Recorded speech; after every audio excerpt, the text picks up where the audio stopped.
Am I back? You are back, yep. I don't know what happened. Whatever. You were frozen, and then it said, "Hey, you're getting a call." I'm like, "Okay, Oh, yeah. answer, answer." All right, cool.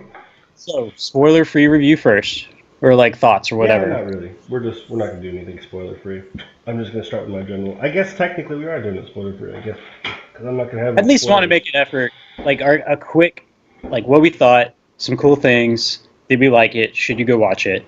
And then immediately, like, okay, spoilers are off, and then we can either progress through the film chronologically as best as we can, Mm-hmm. discussing parts. Since I've watched it twice, I can try and do that, or just start talking about random shit. Cool. I don't know which one you want to do. I've got stuff I written think down that we can just cover, so it doesn't matter. because if we do try to do it chronologically, we'll probably miss some stuff, but we'll at least hit and be like, "Oh yeah, I forgot about that part. That was cool," and continue going. And then you can bring up your points as we go. Yeah, I can sure. try and do that. Yeah, that'll work. And then because I'm going to need to remind myself, I don't write. I know I probably should, but I don't write things down while I'm watching to like make a note of. It'd probably be the best idea, but I feel like I'd miss something. But I No, think I agree. if I progress along normally, I think I'll be able to catch all of them. Okay. Yeah, Cool. I don't write stuff down either. I do a pretty good job at getting in the zone. So I go watch it, I come home, and then I just like get in the zone and go through the movie in my head as I type Awesome. stuff. So, all right, we ready? Let's do this. Hello, movie watchers. Welcome to Moon Movie Review. I am Travis Moon here with Kevin Kaine. What's up, Kev? Yep. Today, guys, we're not doing the typical review format. Today, we are just doing a discussion piece on the movie Aquaman. So there's not going to be much editing done to this. Of course, I'm going to have some editing, but there won't be a whole much. We're just going to go through the film, talk about our likes and our dislikes. Guys, feel free to comment. Tell us what you thought as well. Generally speaking, I actually liked the film of Aquaman more than I thought I was going to. I actually, my views, and I know many people share the same view, was that the film was just going to be kind of over the top CGI or like a CGI nightmare. I actually expected the film to just be a CGI nightmare, but as it turns out, I actually enjoyed the film quite much, or at least quite a bit more than I thought I was going to. The CGI wasn't bad at all. It was pretty good, even though it's obviously newer technology, so but it's really good today. Storyline wasn't terrible. I do think there was some parts were a little one-dimensional and some writing that I probably would have done a little bit differently myself. But I think overall I enjoyed the film. It was fun. I'm a pretty big fan of Jason Momoa. I haven't seen him do a bad thing yet. Um, Sorry, we got a poor connection there, but I think we're good to go now. Um, but yeah, I think the movie was fun to watch. I enjoyed watching it. I laughed, especially at the scenes where they basically make fun of heroism. I thought was quite enjoyable. So it was a good film, lots of fun. I'd watch it again. So Kev, what are your general thoughts? I did watch it again. Uh, so real quick, one thing I want to point out is I watched it initially on the standard screen, and it seemed like that screen was not very bright. And I knew from the right when I noticed that I made a mistake. I should have watched this in either 3D or IMAX or some kind of like big screen made for viewing. And I watched it second time in IMAX. Awesome! Like watch this in IMAX if you can. I'm lucky enough to have an IMAX screen where it's not 3D.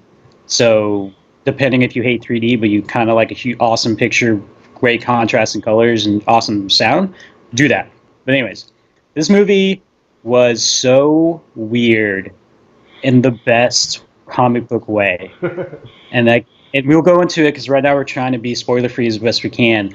But this movie was a lot of fun. I From the trailer, I remember thinking, can it be this fun? Like, this is a story about Aquaman, right? And generally, I'm more of a Marvel guy, but generally from DC, he's kind of a joke. And sometimes they play into that from what I hear in the newer comics. They make him awesome, even though he's generally like kind of a joke. Like, oh, great, you can talk to fish. That's cool, I guess. But no, it was great. Visually stunning. CGI. It was largely CGI, mainly because a lot of shots are underwater, but these people still need to be talking to each other, so uh, it had to be. And I think it pays off. Like, it did it very well. It wasn't overdone. The only visual things I could maybe critique would be some of the de-aging uh, in the very beginning part of the movie. It just seems to me when you smile and you're de-aged, it's tough, right? Because you form natural wrinkles when you smile. But de-aging is largely getting rid of wrinkles because you're older, right? So like Arthur's dad gets de-aged at the beginning. It's not that much of a spoiler. And so when he smiles, they're just weird, right? Because then you have to, like, which wrinkles do you get rid of? Like, are these the natural smile wrinkles? Or that's kind of an observation I made. Yeah. So visually, stunning. A storyline. We get, the makings of a hero. We get some Indiana Jones kind of like stuff in there. Awesome fight sequences. I think the fight sequences were great. I never felt. What I hate about the Jason Bourne movies is that so close you can't really tell what's happening, and I feel like we've gone away from that largely in most action movies. And the action movie was very awesome in this movie. Acting, great. I don't think I have a complaint at all from any of the casting choices. It was a lot of fun. Like, it was weird. It was comic booky.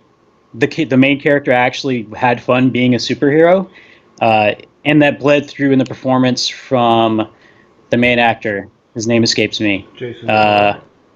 You could tell Jason Momoa is having a kick-ass time in this role. I think he was. And you could tell it from, like, in the interviews and, like, his red carpet, like doing the traditional Samoa dance with, like, all his family and stuff. Right. Like, this dude is having fun. Yeah. And it bleeds through on the screen. And it's not to say that he's just laughing and jovial but he has range, right? He goes from super serious to just, like, being a goofball. And he impressed me as far as that goes. Like, there's a scene later we can go into, some vulnerable moments from him. A dude who's 6'5", 6'4", and just decked to the muscle, having moments of weakness and being able to pull that off. It was great. But as far as, like, the DC movies, which we can expand about further, it was great to see a movie that was unabashedly weird and comic booky and fun, and not so sad and dour and uncolorful, if that's a word, because a lot of those other ones aren't. And this one's like, nah, not son. We're busting out all the colors. We're going to flood your face with colors in this movie. So I thought it was great. I think if your scale of waiting for DVD or watching in a theater, I think unless you have an awesome 4K TV that's huge, you would do yourself a disservice not watching this in theaters. This is very much a theater movie. Those are my exact words, actually. You took the exact words out of my mouth. If you're not going to go watch this film in theaters, likely on an IMAX, then you're going to do yourself a disservice. The movie's just not going to be, you won't have the same experience. The movie was made for that. And it did a good job with it, I totally agree. And did you so the director is one of my favorites. Yeah, James Wan. Yeah, he got his start on the Saw series. When he was like 20. He was 20 that first. Yeah. If you remember, this was back when Colton and I were in film, when these movies came out. And Colton's the one that opened me up to James, because he was just kind of a writer back then. He was just one of the filmmakers of Saw, Right. But man, then he started like 2 and 3, and like the Saws they were written brilliantly. Yeah, I don't think he directed the rest of the franchise, but he always had a producer credit, I think an executive producer credit, which you can probably back this up more than I can. When you start throwing producers and executive producer titles on people, it kind of gets hard to determine what they actually did and didn't do. Correct. But that first one was all him, because that was like a short story that he did. And 20 is just so good. Those other movies I love. Death Sentence. Did you ever watch that with Kevin? Yeah, Death Sentence, fantastic movie. Oh, it's so good. Cry every time I watch that movie. And then he has that my favorite story about that one, real quick, if I can continue this tangent. There's that one shot scene in the parking lot, if you remember, where he runs in the parking lot away from the gang, and Oh, they yeah. had to like rig a screen to go up a floor, and seamless, all one shot. Kevin Bacon had to run that entire time, Right. and if they messed up, he had to go back to the bottom and run up the entire parking garage. But anyways, Death Sentence, my favorite horror director currently, Insidious, Conjuring, the main ones. The offshoots, I think same deal. Like he probably has a producer or executive producer credit, but he's just been knocking it out of the park. And then you think from like a horror standpoint, awesome, doing great things. And then he did one of the Fast and Furious movies. I believe it was 5. And completely, like, you see what he did before, and he was like, no, I can do big movies. I can do fun movies. It's just crazy shit happening. Right. I can do this. And so when he took this one up, I was like, okay, James Wan. All right, I'll watch this one just because of you. Like, I'll see what you can do with it. Yeah. And then when you hear interviews with him in it, he passed on the Flash movie because he's like, Flash has been done before. I want to do something that has not been done. And I was like, that's my boy, James. That's my boy. Yeah. Go get it, man. Get it. And you can tell, like, he went, he got up to bat and he swung for the fences. Like, I don't think there's very much held back in this movie. And that's what I mean by it's weird. There's weird stuff that a traditional moviegoer who doesn't watch these kinds of movies, I can imagine just being like, what's going on in this movie? Right. Like, what? Like, and to me, like, I had to kind of like step back and look at those things, but this movie's weird and I love it. Like, it's a weird movie. But yeah, like, so, if we could do the spoilers, non-spoiler section, go watch it. It's a good movie. I think you'll enjoy it. I think as far as DECU is concerned, it's right behind. I still hold Wonder Woman as my favorite one. Mm-hmm. I think Aquaman's under that. And I think that's kind of where it's at. And the rest kind of fall, and they kind of fail for me for various other reasons. But I feel like that's kind of where it's at. So this is like one of the best DC has put out to date, I think. Yeah. It's not perfect. It definitely is not. But I think it's hard for me to imagine you not having fun in this movie. I could definitely see you not liking it, like being super critical of it, and there's some weird bits. But I don't know. If you go in there just wanting to have fun, I think you'll have fun. Well, look, so you and I, we watched a ton of movies, and you and I know there's this weird thing, I call it a phenomenon. If you have low expectations for a film, you generally like the film. When you have high expectations, it generally doesn't meet those expectations. So I went in with low expectations. I didn't expect a ton from it. But I expected a lot from James Wan, which he delivered, and I expected quite a bit from Jason Momoa, which he's fine. Amber Heard's great, Willem Dafoe's great, Patrick Wilson's great, Nicole Kidman. These are A-list actors we have. So for me to, if he even walked in with low expectations, like, it's a little bit argumentative just to start with, Mm-hmm. You know what I mean? But if you've got through the ceiling expectations on any movie, then it's not going to meet those standards. But if you're more realistic about it, then I think you're always going to enjoy it. And I enjoyed this film. Mm-hmm. And going back to what you just said a second ago, I would agree Wonder Woman's probably my favorite DC film that we've got so far. And then the Batmans and the Superman, like Superman's good, the first one. But the Batman vs Superman and the Batman, we can do a whole show. Batman? He doesn't have a standalone Batman. We could do a whole show, right? Well, they're kind of on the universe up to this point. Right. I think I enjoy Superman when it came out, but I think part of me hates it. Not hates it, but like the direction, the rudder that it set for what came afterwards, because of the tone that was chosen, mm-hmm. and the mad dash to try to create their own cinematic universe because Marvel was doing it and nailing it, in my opinion. You can tell it was a little bit rushed, and there's a lot of issues with the subsequent movies up until a point where this movie withstood all the stuff and negativity, not the, the criticisms, in my opinion, fair criticisms of the DECU. I don't know if that's official, but that's what I'm calling it. Universe, where you could tell it was like a reaction, overreaction. Wonder Woman, I think, was one of the first to kind of be like, no, we're going to do our own thing. Mm-hmm. And that's a credit to the director. I forget her name, and it's going to pain me, but she's great. This one also was free of that criticism, kind of doing his own thing. And I think that's a credit to James Wan, wanting, to be like, no, this is a movie I want to make, and not be beholden to whatever everyone else was saying, pro or con of the other movies. And I just think it was fun, man. It was a fun movie. Is it my favorite movie this year? That was good. It's probably not my favorite movie this year, but it was fun. I watched it twice. I guess that's a good gauge. Movies I will watch twice. So spoiler warning moving forward. Spoilers. Spoilers. It actually brings me to the first thing I want to talk about. So I actually read. I don't know how much you know about this. You read? Yeah, barely though. Only 4 little words. The plot to this, where Ocean Master, I can't remember his actual name in the film. Patrick. It's a weird name. It's a weird name. I might look it up while you continue. Like Omra or Orma or something like that. Orem? Yeah, something like You keep going. I'll look it up. And well, anyway, the plot was that he was essentially bringing war to dry land. And I actually read that this was something that the Justice League is supposed to take on.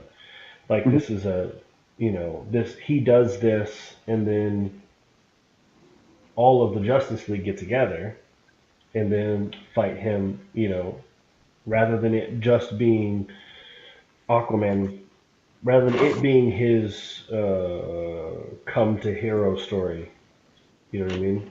How much do you know about that? Is that right? Is that wrong? Did I get that wrong? Did I read that somewhere I shouldn't have? You may be correct, because, like I said, I'm more of as far as comics go, I'm more of a Marvel guy. There's some DC ones I do know. I think the large majority of my knowledge for DC, besides like Batman and some other favorites, is cartoon related. So the animation for DC and Warner Brothers has been phenomenal. Like, they nail the animation over Marvel like 10 days of Sunday. Like, that's not even a saying. I just made it up, but they do it. Yeah, and they're so much better at it, and they've been doing it for a lot longer.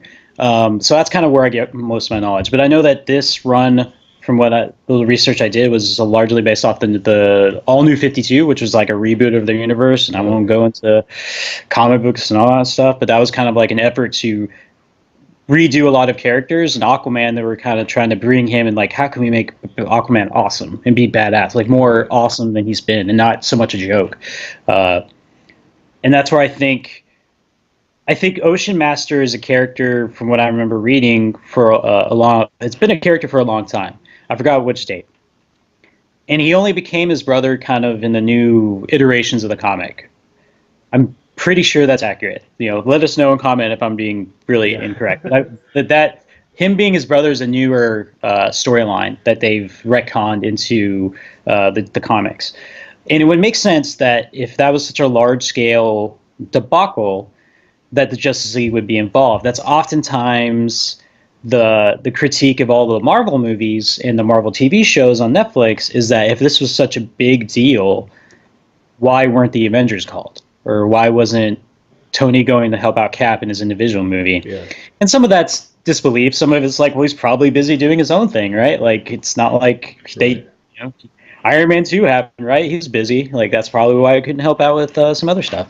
But I think the caveat that saves that kind of, I don't even know if that would be a plot hole, but maybe like a plot criticism, was the culture of the Atlanteans, where he could challenge for the throne and then end the war, right? So that being the solution that they chose to go after kind of makes me feel better that they don't call the Justice League, right? Yeah, for sure.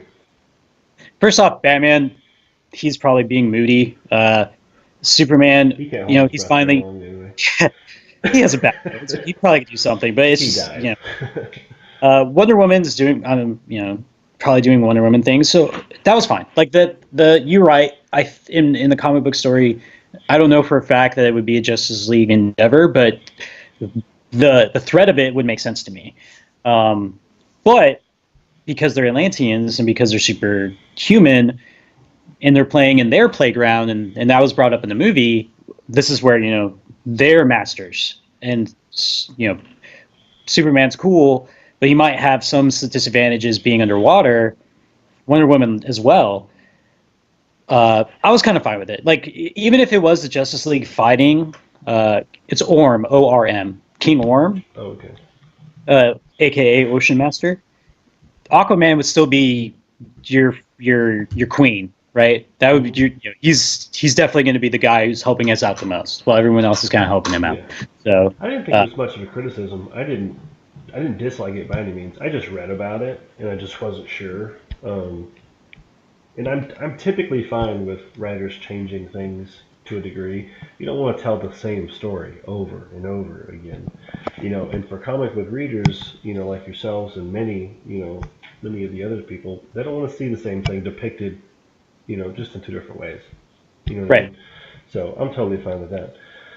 It didn't bother me that much. I was just mostly curious about it, really.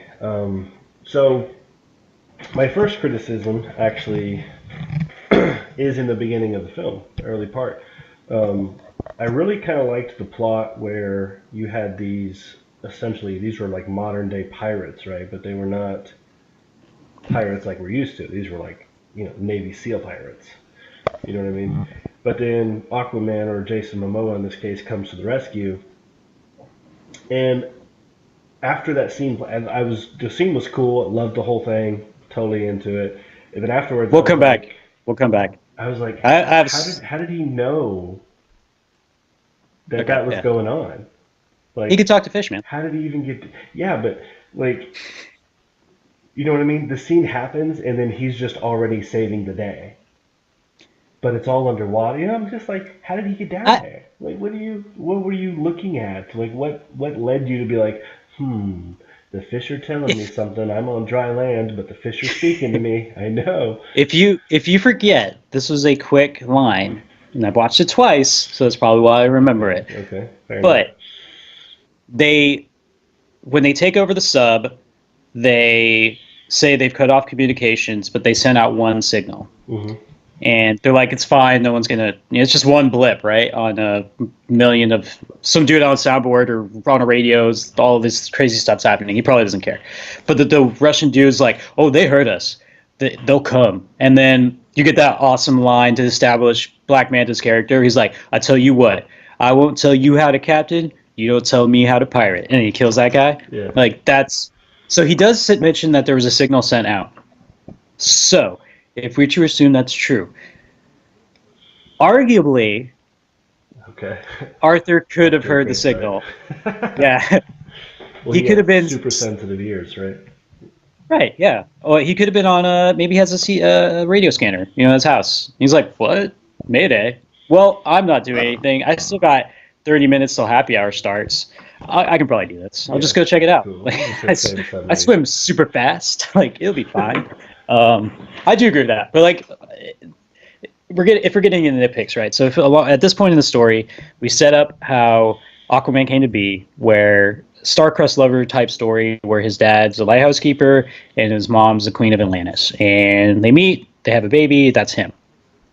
We get introduced into one of Aquaman's main villains, Black Manta, not called that at the time, and they introduce it into this point in the story. But you introduce that character, kind of establish that. It's a great first hero scene where he's like, I'm doing my thing.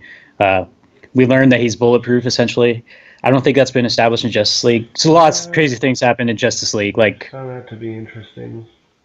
But the reason that, if we want to critique it, is that his body has to withstand the pressures of really low ocean, right? So that his skin gets hardened. I'm like, okay, that's good enough for me. Like, all right, that's fine. Okay.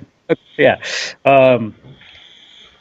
So he comes to the sub, has a great action scenes, a la Captain America throwing that bulkhead like it's a shield or something. Yeah. I appreciate that. I don't know if it was like a clear ode to him or not, but Seemed very similar to me.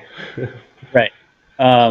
Which is cool. I was like, cool. Like he used it occasionally, and then he moved on with his life. And you could tell like he's definitely been doing this long enough that this crack SWAT team has nothing for him, and that's beyond the fact that their bullets aren't working and their knives aren't working. Like he's handling them in close quarters combat. He's just like, and behind the door scene was fun. Like he just like my favorite where he gets that dude on his shoulders and runs through the doorway. It just gets he just gets laid out. I was good. like, these guys have. First off, here's one criticism we can talk about. At the end of this movie, and we're going to jump back, there's a one point where he's kind of like, we're different than the climax of the movie. He's like, I'm different. I'm not like you. But if we flash back to the beginning of the movie, where he knocks out every single one of these pirates, who probably deserved it. They're killing innocent people. It's fine. But he leaves the sub, and then that explosion happens. On top of like the bodily injuries he's laid upon these people, probably at the very least crippled for life. Like, which isn't great. Like, well, I didn't kill him. Like, it's like, well, I don't know. But so we have that scene where Black Manta's dad gives him that knife. It's interesting. He just randomly tells him now, you know, like, hey, my granddad gave me this knife, and it's really important to me, but I'm going to wait till right now to tell you the backstory, which is just exposition, right, at this point. That's all it is. It's coincidental writing is what it is. Yeah, and that's a bad example. A good example would be flashback in the movie when Queen Atlanta.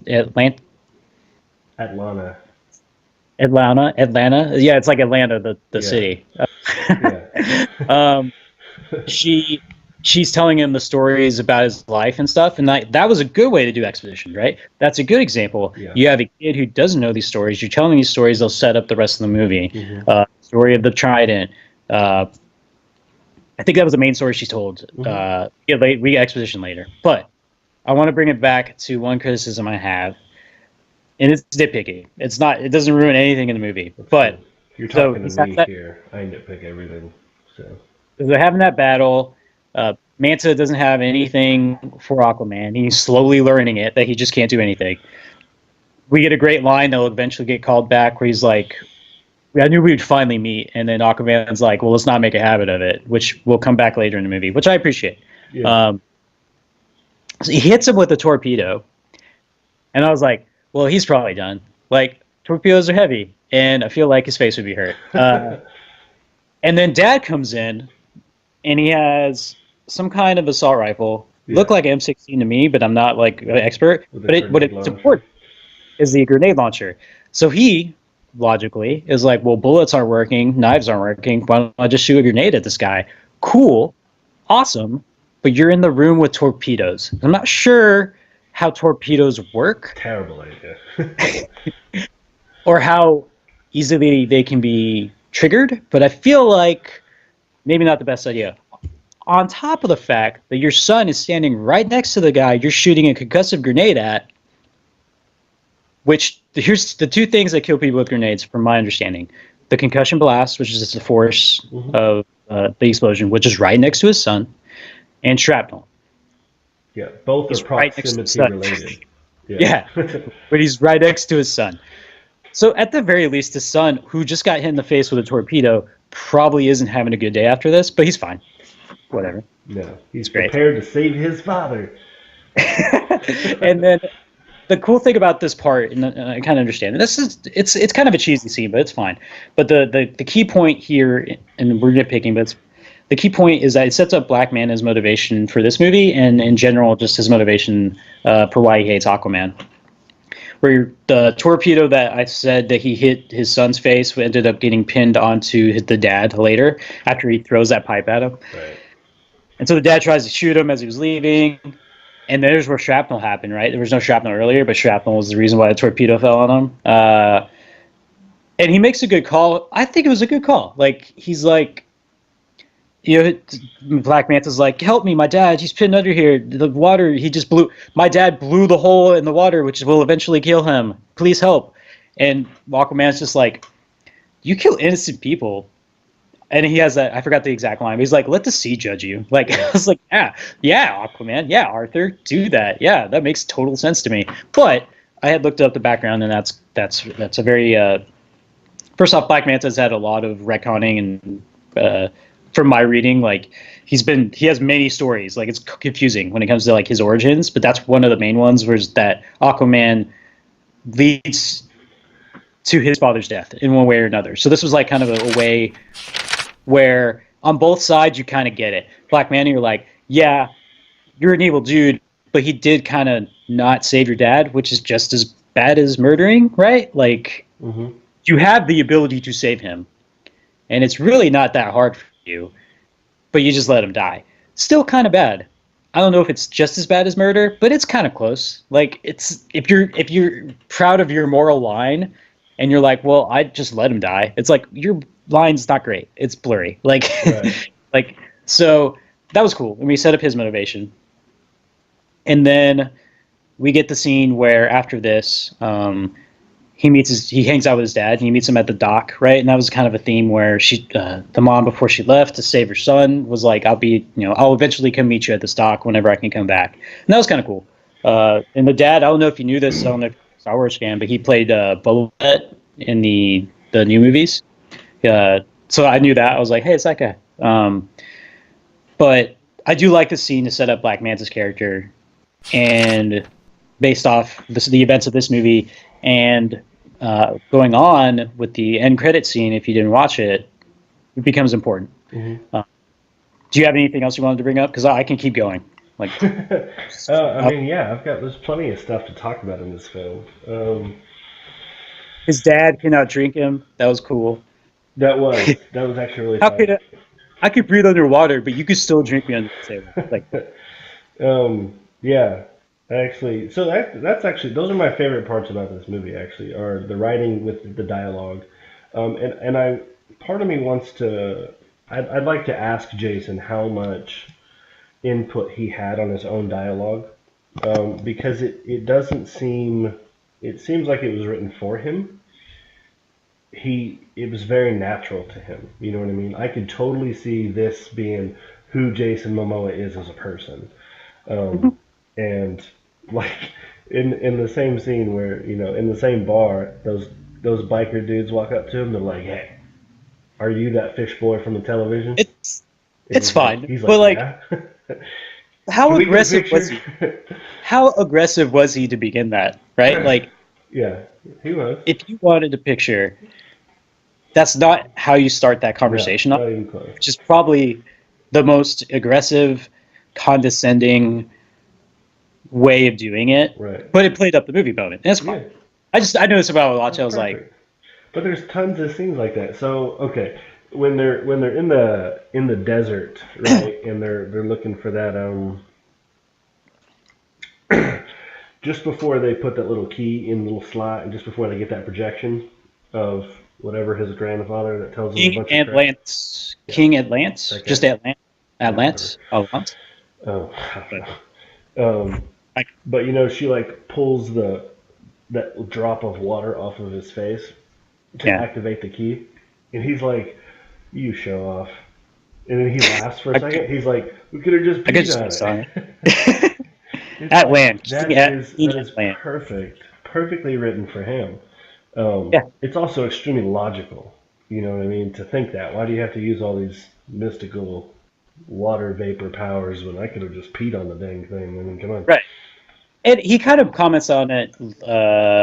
This would have been later when they're on the boat, where he's kind of second guessing him. He kind of second guesses himself for this being a king and this role the entire movie. But he kind of mentions where he's been a blunt instrument his whole life, Hmm. and he's very good at it. But even then, and she comments on it too. Like, you do your best thinking when you're not thinking. Like, he's not dumb. Like, the P thing is just another logical leap that is technically a good, sound reasoning. Like, yeah, that would have Yeah. probably been easier, but you didn't get to show off your cool powers. By the way, her powers, awesome. Yeah, except okay, criticism. Sorry, guys. Why is she the only one that has powers? if we establish that she has what's called hydrokinesis, Powers. Okay. which is like Hydrokinesis. telekinesis, I'm with you. but with water. Oh, I got it. Uh, I understand where hydro comes from. so that's her power, and his power is that he can talk to fish, which seems like a big blew her mind, right? Like just hanging out in the whale. Like you can talk to fish, and like yeah, they kind of we talk. It's cool. We have a newsletter. I think it's either I think I might have heard this somewhere where her powers are kind of from her. Uh, I forgot what they saw, but so they have the seven. They have the seven. Atlantean lineage. Right, but she's not Atlantean, right? She's of Yeah. another seven. I just forget what they called the Oh, different okay. I segments. got you. Yeah. I was gonna say races, but I'm not sure if that's the correct term. No. But for lack of a better one, I'll use races. Hmm. For her race of subterranean supernatural beings, I think that power might be like, yeah, we can do it. But while clearly his great grandfather, great grandfather at Atlan, Atlann, Atlan, uh, he could talk to fish too, or he could talk to the ocean, right? That's what that staff was about. Hmm. Uh, so him eventually getting those powers probably isn't that crazy. Her having different powers probably isn't that crazy. I think it might become something like that. Maybe it's kind of like mutants, where like this is what I got, right? Like I gotta play with it. Maybe she But learned it. they just Uh, failed in the writing in the sense that it's like the only two people that had powers. Either everybody underwater has a power, kind of like what's that vampire series that everyone loves so much? I'm not gonna say it. I'm, I don't like that. Don't make me do I'm not going to give them a shout out. Whatever it. the name of those series are, but like every person had like one or two powers specific to them. Yeah. You know, this only two people apparently had powers that were specific to them.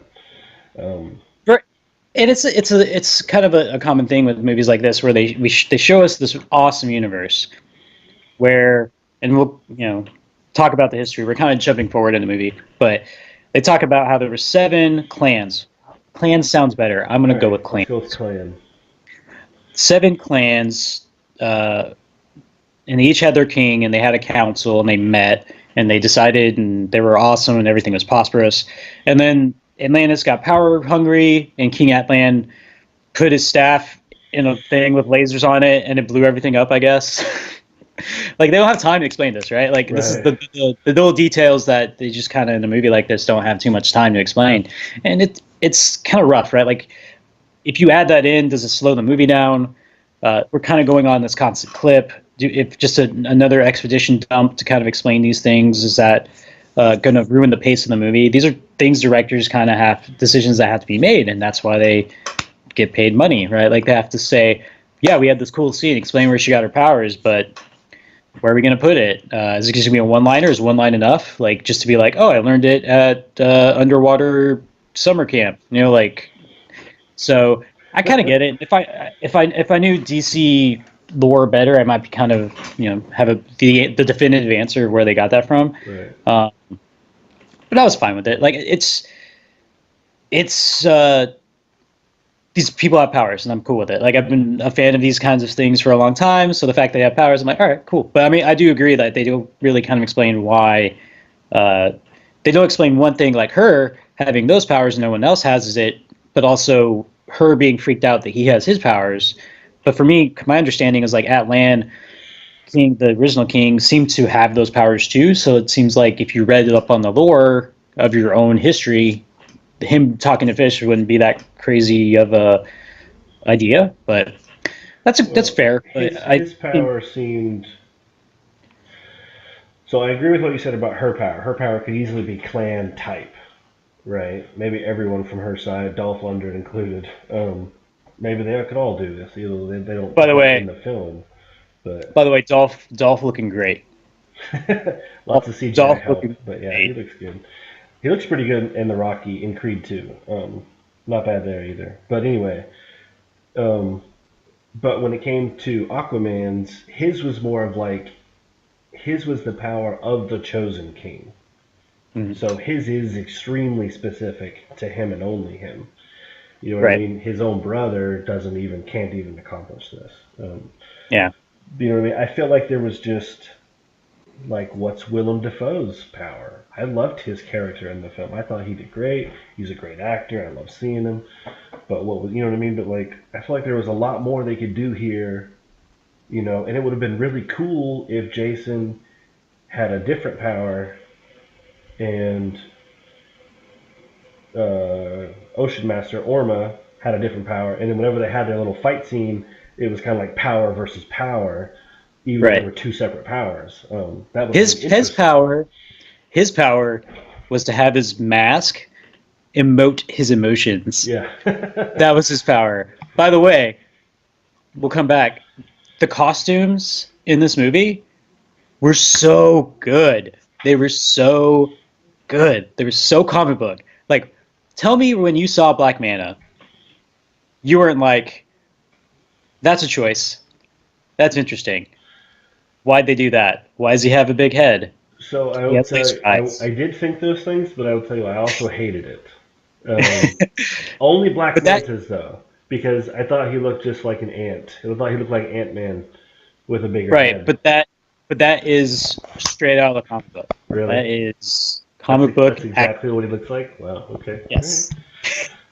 That's what it was like. Oh yeah, we're gonna have Manta in this movie, and I was like, because I watched like Young Justice would be one milestone that from for your fans and I guess my fans tangentially that I've watched that, and he's in that movie, and he has that big helmet, and he shoots lasers from his eyes. So when I was like, you're gonna have Manta in there, and I saw him just on one of the trailers, I was like, all right, we're going there, Yeah. cool. And uh, to Mara's costume, the bright green, Right. the little A symbol, the red hair. Uh, Becca did it to for you. yes, did weather costume, and then yeah, the For Ocean those of you at Master. home, Kevin Kane's a big Redhead fan, just so you know. My kryptonite. It's fine. Um, but Ocean Master, which his costume when he finally is assembled is completely comic book accurate, but the extra touch to add the emotional warpage for like his brow to furrow Yeah.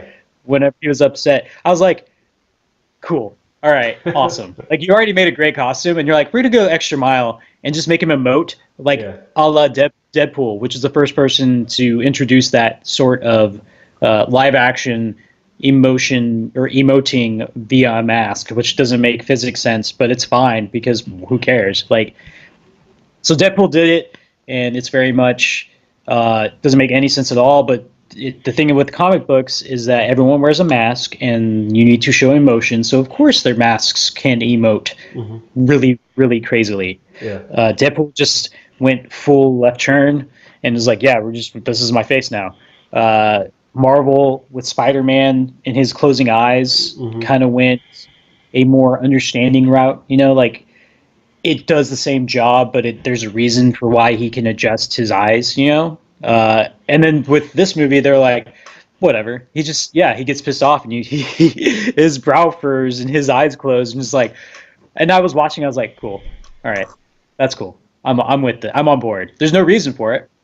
Like maybe some Atlantean technology was just like, no, we can wear a mask and emote. It's cool. It's a new update. Did you download it? It's cool with the C Wi-Fi.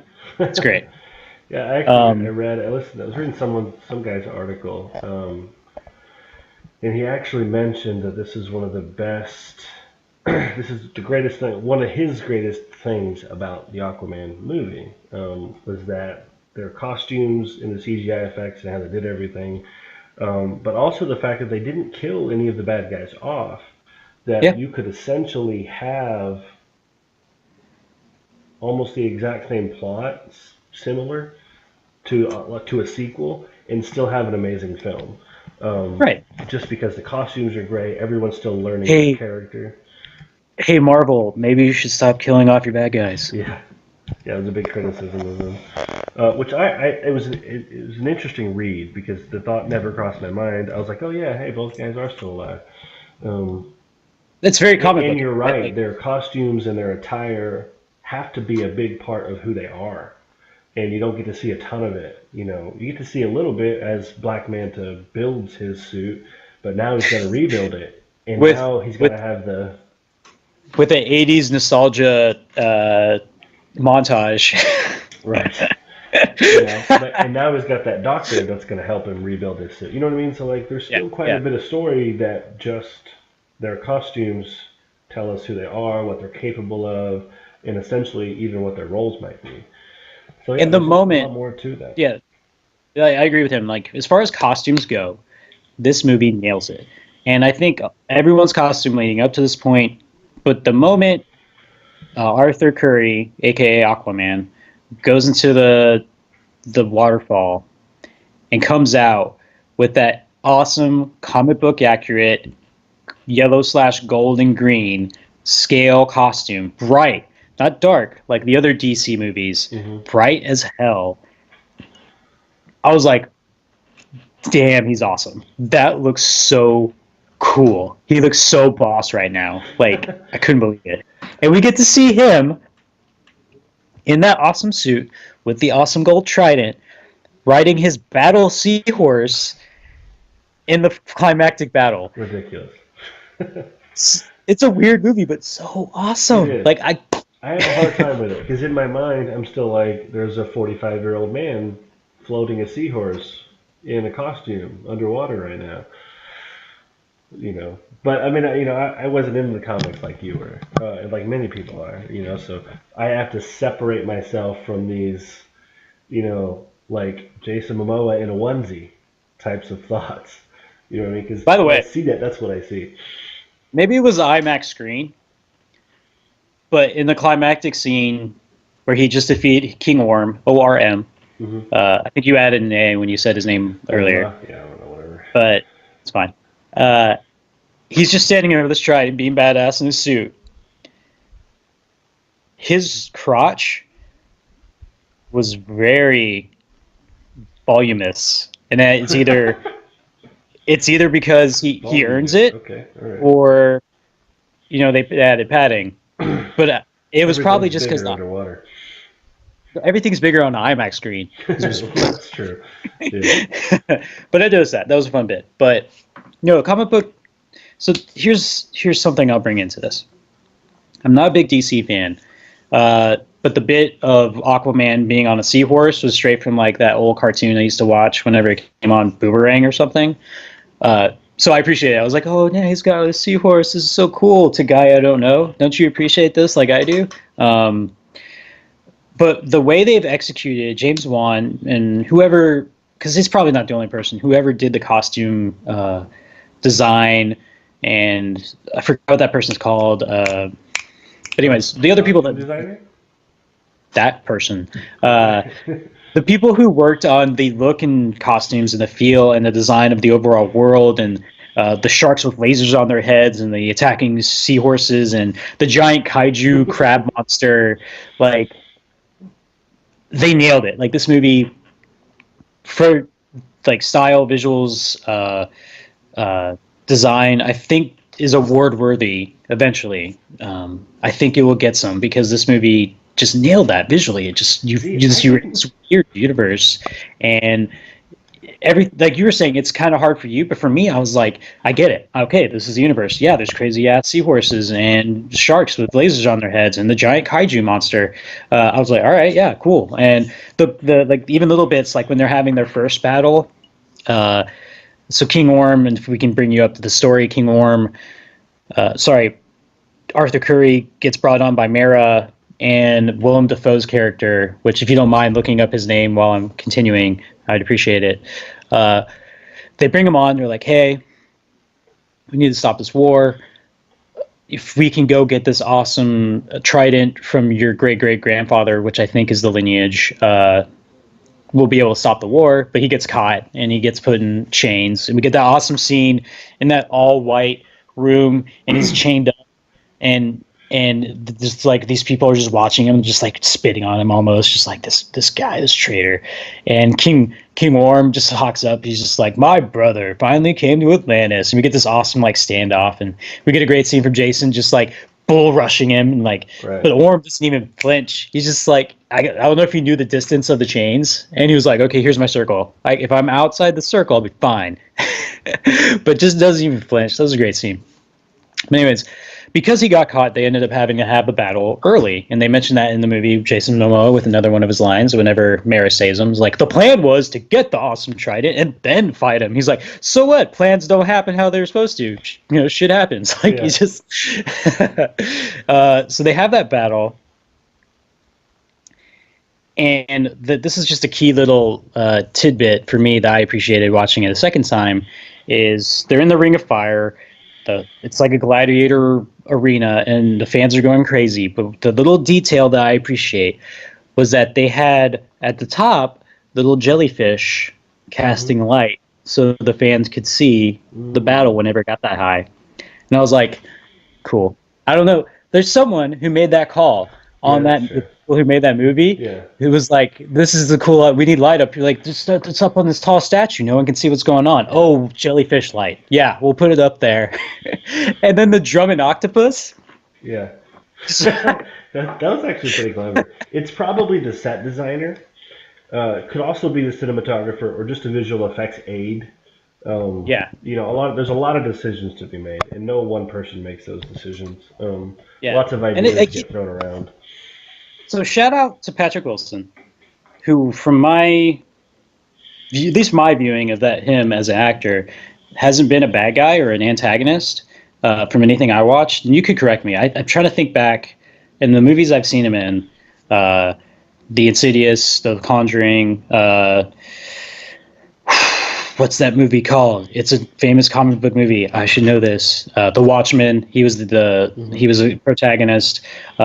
Great as a protagonist. As an antagonist, I think he was really, really good. Like he's great.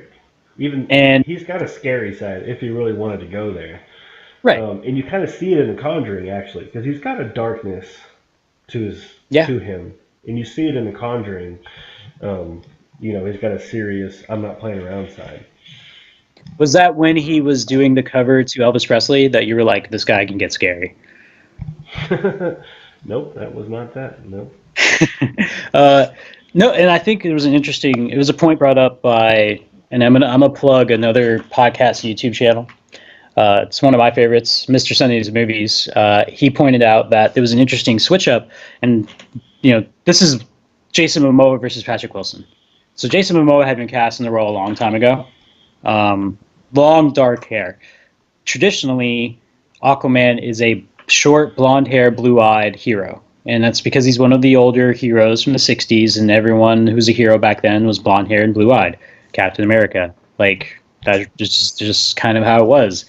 So, to have an interesting dynamic of Jason Momoa, a dark-haired, long-haired, gruffy dude, versus the clean-cut Patrick Wilson, blonde-haired, blue-eyed, he'd actually make a really good comic book accurate Aquaman if they put him in the group suit. Like, if you just cut off Momoa's head and put Patrick Wilson's head on top of that, that's Aquaman, essentially. Yeah. I wonder if that choice was on purpose. I haven't looked that up, but it would make sense. And it would be something I think James Wan would be like, okay, cool. Like, so I read that the decision, it was on purpose, and the decision was to go with was to be more relatable to the newer Aquaman comic book series that's out. In the newer series, you're right. In the original comic book series, he is the blonde-haired, blue-eyed one. But in that newer one, as they've been trying to change his character to become a little more badass, they went with that. They went with a dark hair, long-haired guy. Okay. And so it was on purpose, to my understanding. If you guys want to comment in the comment section down below how stupid we are, that's fine. But what I read was that it was to relate to the newer comic book storyline, which does have a long-haired, dark-haired Jason Momoa type of hero. Yeah, because the original Ocean Master was dark-haired, dark-eyed. And I think that's why that was kind of switch up was kind of interesting. So Patrick Wilson was good.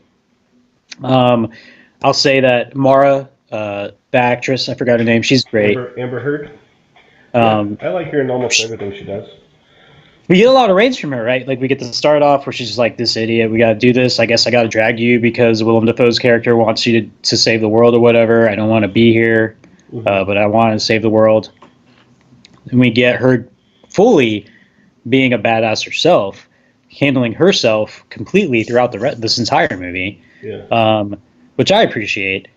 And then we get to her innocence whenever she goes to Sicily and kind of sees like, oh, the surface dwellers aren't really that bad. Not all of them. Like, this place can actually be kind of cool. Like, that was a pretty fun, innocent scene that they shoved in there during the what I call right there for a moment. When they're there, if you remember the scene where she sees flowers for the first time and smells flowers.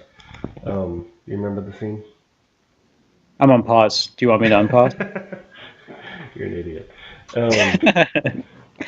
But anyway, what I'm trying to say is that her character, in fact, it's both a criticism and it's the opposite of the criticism. It's probably one of the best parts about the movie. She is the most diverse character in the whole film because you watch her transform. You know what I mean? So anyway, continue. Unpause. Yeah. During what I call the Indiana Jones portion of this movie, that's kind of where that takes place.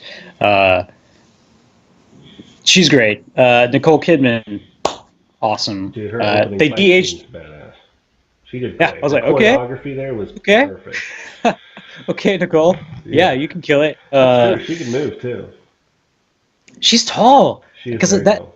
The other actor opposite her, Arthur's dad, is not a tiny person. He's more buff, wide, but like when she's next to him, though. But he looks small. But so like the de-aging with her, she's still gorgeous, and so I feel like the de-aging with her wasn't nearly as bothering me as it was with the other actor. And she was great. We get to see her again. You know, she was supposedly dead throughout the whole movie. She get banished. That was kind of Aquaman's main motivation about, F you, Atlantis. You killed my mom because she had me. She fell in love and had a kid. Like, and you banished her for life, or you essentially executed her. Like, he's holding that grudge for a long time. Another great Jason Momoa moment when Mara's like, "We need your help," and he's like, I'll tell you, like I told Willem Dafoe's character, but more politely because you're a woman. I'm not interested. Yeah. This is actually another criticism I have in the movie. I didn't feel like I need to stop moving the mouse. I didn't feel like they spent enough time on that specific point. Like, every time he refuses to go down there and accept his rightful throne, you're kind of left with like a why not?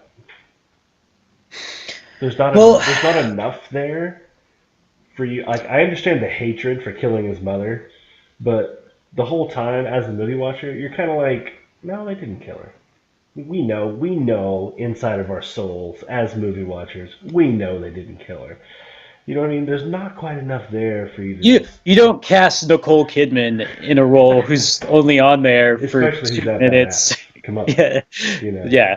I think super awesome. I think it wasn't necessarily for us as movie watchers to agree with his own self-criticism. I think it was to understand that he just never believed that he should be the king, that he should be this this person for the entire underwater population. And I think that was the sticking point, and that's kind of what Mara kind of keeps reminding him. Eventually, when she finds out how good of a person he is and kind of gets more on his side, like, okay, yeah, he's king. Yeah, I can understand that. His mom's always believed it, which might be like a mom thing. Like, he's a young kid. How do you know he's going to be awesome? Like, here's your participation trophy. And while we get at it, that was one of my. So we get the Indiana Jones portion. I'll go off on some of my nitpicks. So they have that weird technology that has a message, but they're like, it's really old. We don't know what to do with it. And they bring it from Atlantis to the desert, where the deserters, which great name, foreshadowing. You kidding me? Like, back when the deserters would just be like, yeah, we're still underwater. It's like, yeah, but desert. Oh crap. So they go into this era. They fall to the Indiana Jones moment of the movie. They put the device on the machine that's going to project R2D2 style King Atlan being like, Aquaman, you're my only hope. So they put it in, it doesn't go, and that's the scene you just mentioned. This is a little nitpick. I'm coming back.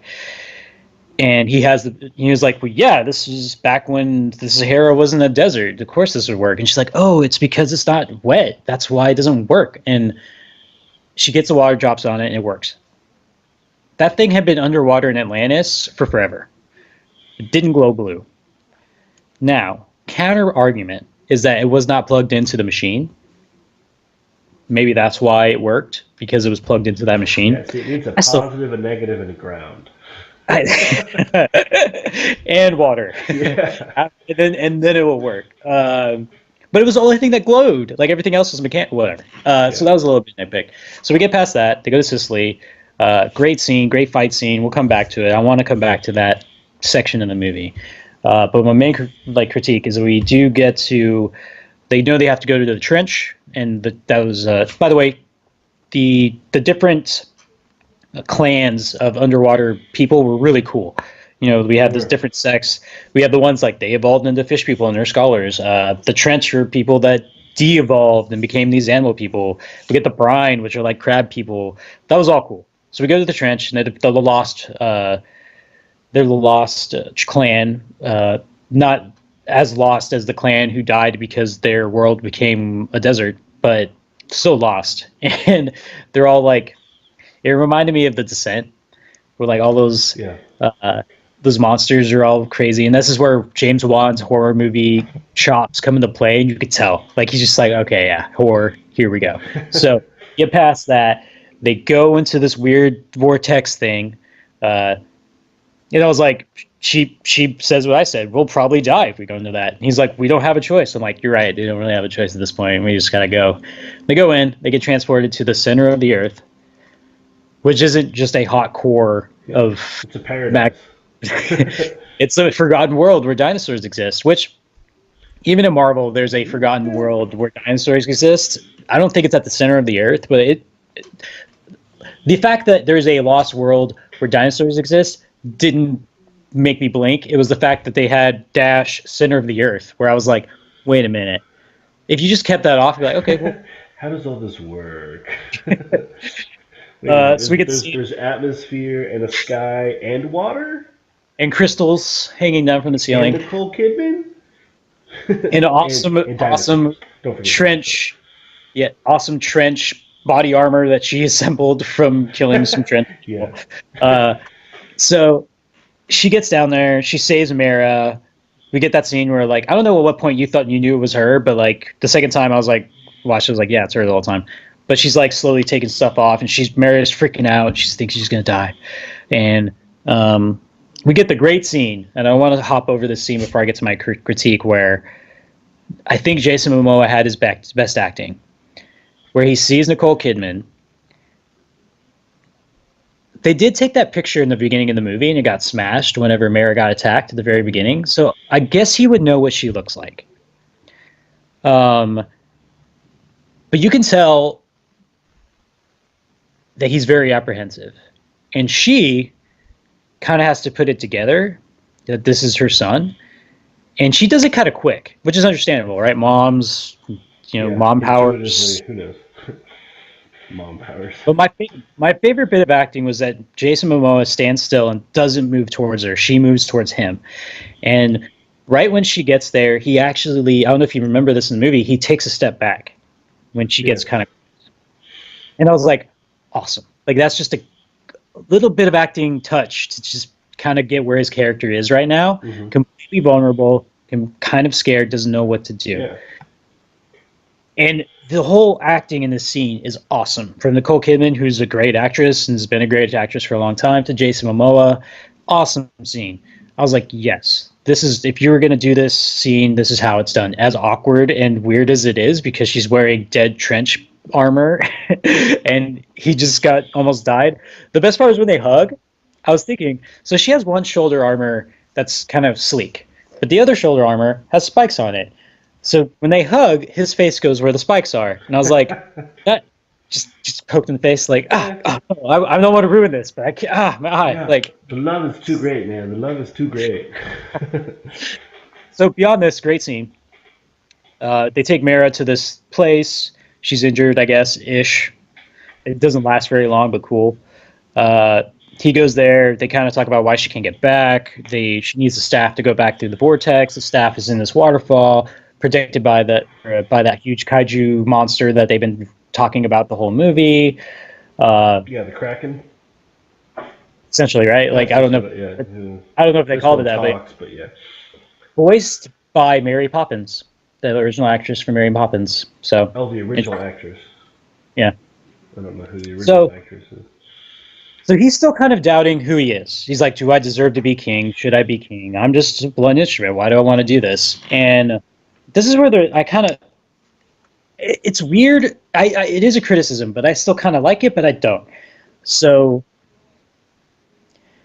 he's still doubting himself. Fine with that. Mara's kind of busts out this line that Atlantis has always had a king, but now it needs something more.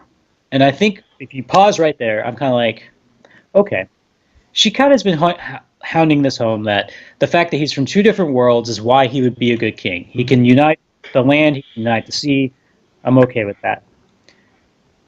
And then, without a missed beat, Nicole Kidman's Atlanta character, Atlanta, uh, busts in with the line right after Mara and says, they need a hero. And I was kind of like, did you guys talk about this when he was doing something else? Like, did you plan this? Like, Yeah. this seems a bit convenient. And then that little two back and forth speech was enough for him to go off and do his thing. Because he didn't even talk after that. Right. She's like, we need something more. And then Nicole Kidman comes back with, we need a hero. And he's just like, all right. And then walks to the waterfall. And I was like, this seems really fast. Because he'd been doubting himself the whole movie. Unless it was kicking his brother's ass. He was totally confident in that. Right. And then he gets what's essentially the two most important women in his life at this point, right? Mm-hmm. Mara, who he's kind of, the relationship's kind of budding, but they've been friends and they've been doing Indiana Jones stuff together. Yeah, on the journey together, yeah. Yeah, and his mom, who he's never known, but clearly has a huge influence on his life. Just the story of her from what his dad shared to him. These two people who are relatively new to him bust out this 1-2 line combo, and he immediately is okay. He's like, let's go do this. Yeah. I'm ready. Yeah. And he's like, I think he did have a response, right? He was like, oh, I'm scared. And his mom's like, good, you're ready. So your complaint is very valid. It's what I call it incoherent writing. You probably heard it maybe in one of my other reviews, but usually when it shows up in a film, I point it out. But I agree with you. I actually could have done without we need a hero type of just that one line. The build up to it was great. Even his question, what could be greater than a king? That scene. I'm gonna say it piggybacks along with what the scene that you believe to be his greatest acting moment in the film. I'm gonna say this piggybacks it because when you understand where his head's at. His entire life, king has literally meant the pinnacle, right? Mm-hmm. His own understanding is built upon the understanding that the way, like the story his mother teaches him, right, as a young boy, is that the king with the trident will reunite both worlds. Nothing can be greater than this role. You know what I mean? So when he actually asks Mara the question, what can be greater than a king? He's like, this is a legitimate. This is like the way a husband asks a wife for advice because he's not really sure what the next step is. Here we go. Here we go. Here we going. I'm just saying I'm just making fun of you. I'm just making fun of you. In my opinion, it's an important moment, and I agree with you in the sense that Nicole Kidman's kind of like, jumps in there. In my opinion, the way I saw it is like she jumps in there and she kind of like interrupts the moment. Because you could have said they need a leader. That would have worked. That could have been a little better. That's what a king would be. She could have just said they need you. Even that. I mean, like this is the first time in I think the hero movies. Most of the other in even Marvel and DC, they don't call themselves heroes, right? They tend to shy away from calling themselves heroes, and this is the first time they've actually been like, "You're gonna be a hero now." You know what I mean? But I agree. Like, if you took out that line, it'd probably be better. But I also like the continuation of that line, where she clarifies, where kings fight for their people, you fight for everyone. Mm-hmm. But that should be there. But I don't know how you bridge Mara's point with her line and the clarifying that you fight for everyone, not just for your people, without that hero line, right? Because if you take the hero line out, and Nicole Kidman's response would be, "You fight for kings fight for their people, you fight for everyone." It doesn't mesh. So now that we're discussing it, maybe this was the best case scenario if you wanted to keep those two bits that you and I like. And how do you bridge the gap? So maybe it's fine. And that's why I was like, I'm not sure. I think like on paper I might like it, but then in execution I'm kind of like meh, but it's probably fine. But that it was just, and the other problem was too.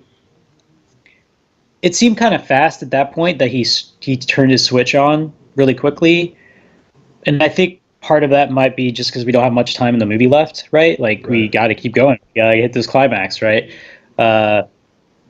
So I don't know. It was just a part that, like, watching it again, I was like, it just kind of bothered me and stuck out to me. Another criticism I have. Sorry, go ahead.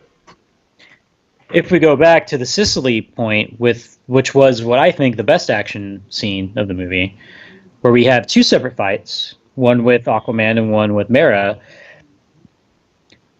that were awesome and different completely. There were two different characters, they had two different fight scenes, but anytime we were with one character in their fight scene, they'd have this awesome shot where it's like it pans and we'd see Mera running across the rooftops in the background, and then we zoom over to hang out with her for a little bit, and the three dudes that she's running from, and we have that whole scene where the two on top that were chasing her, but the one dude that fell through is underneath, and that's continuing, and then we come back, and then Manta shoots the bell tower, and Aquaman's like, "Oh crap!" and he keeps falling. He falls so much in this movie, and he saves that little girl from the bell. And then we go back to Mera, and she has probably the coolest scene, in my opinion, I think, where she Merlots the F out of those dudes and just hydrokinesis the wine bottles and just stabs them with just spears of wine. Once you realize what they are, right? Because she doesn't know what those are. Do they even have water containers in Atlantis? Do they even drink water? They just breathe in, right? I don't know. But like, so she ends up in a wine shop, and one of the funnier scenes where one of the soldiers is choking her, she rips in the back of his helmet. BTW, this is kind of an explanation.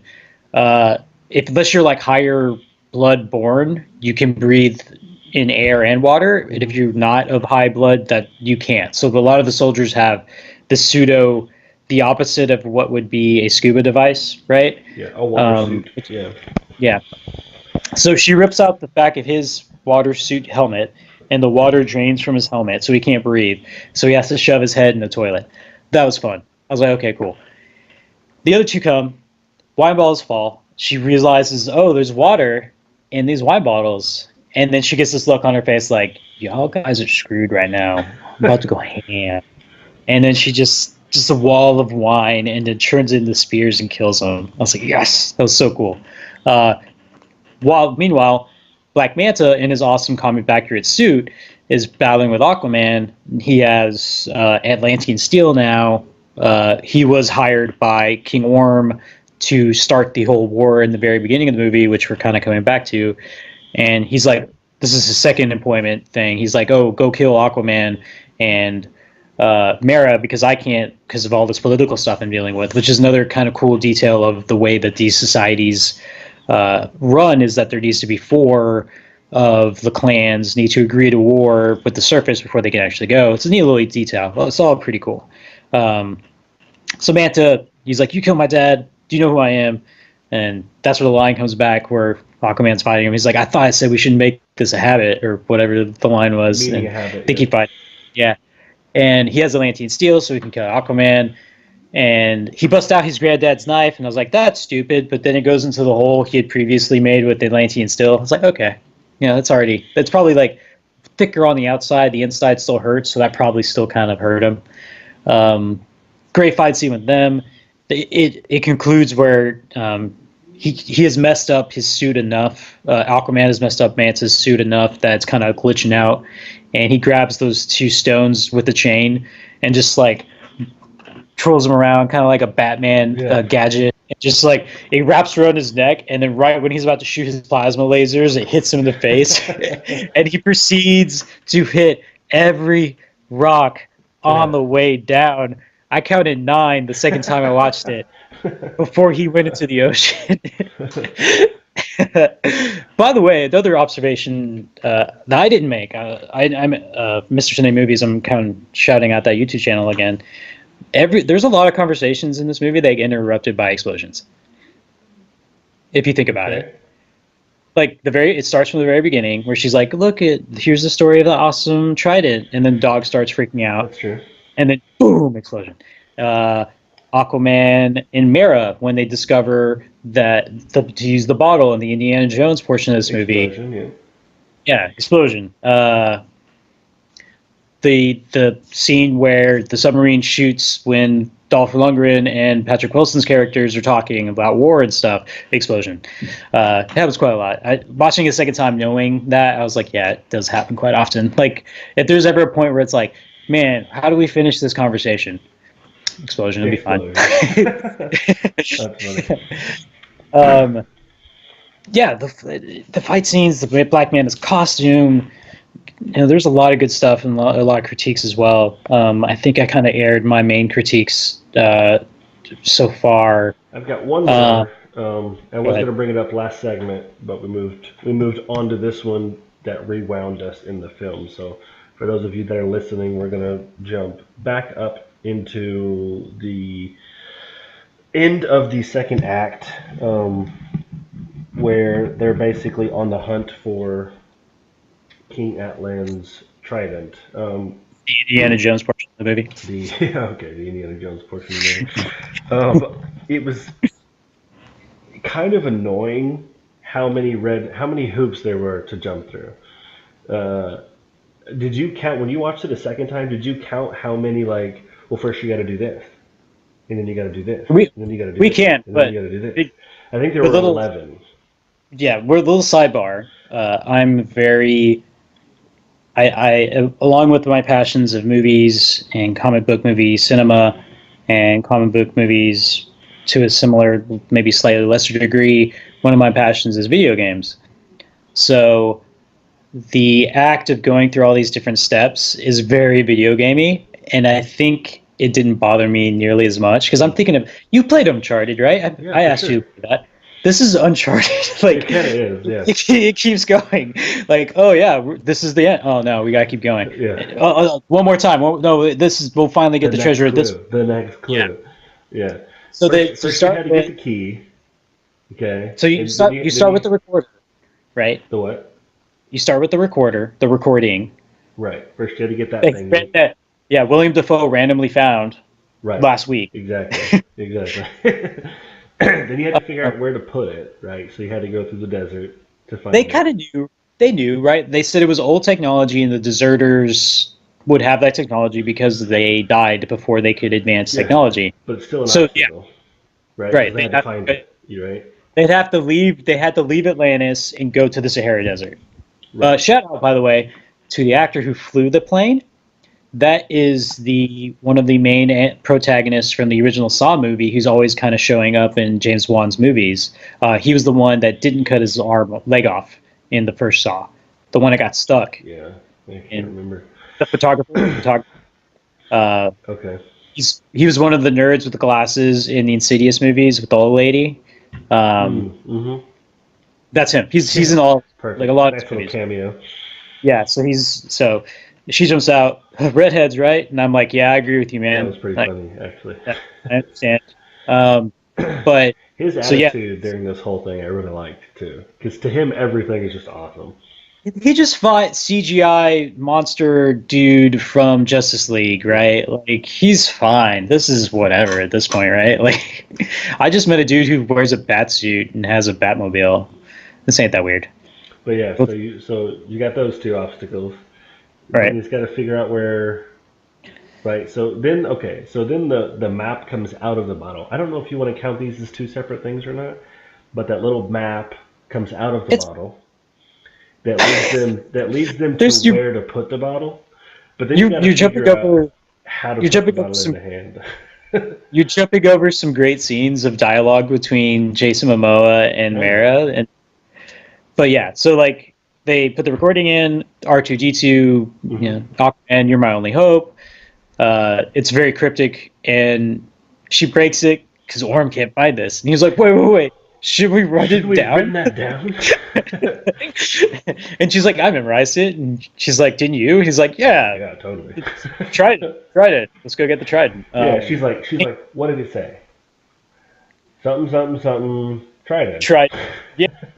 But the best part is that when so they destroy it, and then a random compartment opens, which I guess is technically a step, maybe, Hmm. and that's where the bottle comes, and he immediately recalls the part about the bottle has the thing in it and part of the saying. So he's like he plays dumb, but he's actually like kind of Yeah. probably decently smart. So yeah, take the map, you find where in Sicily you have to go to Sicily. Luckily, you kept the bottle. Glad we decided to do that. Don't know where you got your knapsack, but cool that you brought it. Uh, we go to Sicily. We don't even talk about how we get to Sicily. Yeah, It's fine. It's fine. It's superpowers what, stuff. yeah, they can swim. They can get the Australian dude to come back and pick him up after they jumped out of his plane. Ripped the door off, by the way. His plane's ripped. Uh, That whole thing's coming down. and they get to Sicily. She has a great moment, which we described. She does a little like they drop the coin in the fountain. She makes a dance. It's all great stuff. Yeah, She learns about smells Pinocchio. flowers. Learns about Pinocchio from the book, and he's like, "Oh, it's a book? I just I watched just saw the the movie. movie." And they get to that one. So the map had pointed to a particular plaza, if you will, of Hmm. statues, Hmm. and they're all different, I guess, Italian heroes at that point because it's Yeah. Sicily, Italy. So like, and he recalls again, dude who doesn't know how to memorize stuff now memorizes, and it's weird. It's worded interestingly, right? So it's like the when it's placed in the hands of the king, then he shows be able to see or something like that, right? Yeah. It's it's interesting how it's worded, but he puts together that it's in the bottle. It's not just the map. And he goes and looks in the bottle, and then it's all carved at the bottom. And he's like, well, we need to put this like it's in the hands of the king. And he starts looking at all the statues, and he's like, this guy wasn't the king, that guy wasn't the king. Knows more about history than I do. Right. Shout out to his dad, raising your kid right, good Yeah. job. And he puts it into the one dude who is a king, and he has his hand. It's very Uncharted. That's why I call it the Indiana Jones moment of this movie. Right. Lines up perfectly to where you can look through the back of the helmet or back of the statue to look through the bottle through his own eye Yeah. to kind of see where it goes.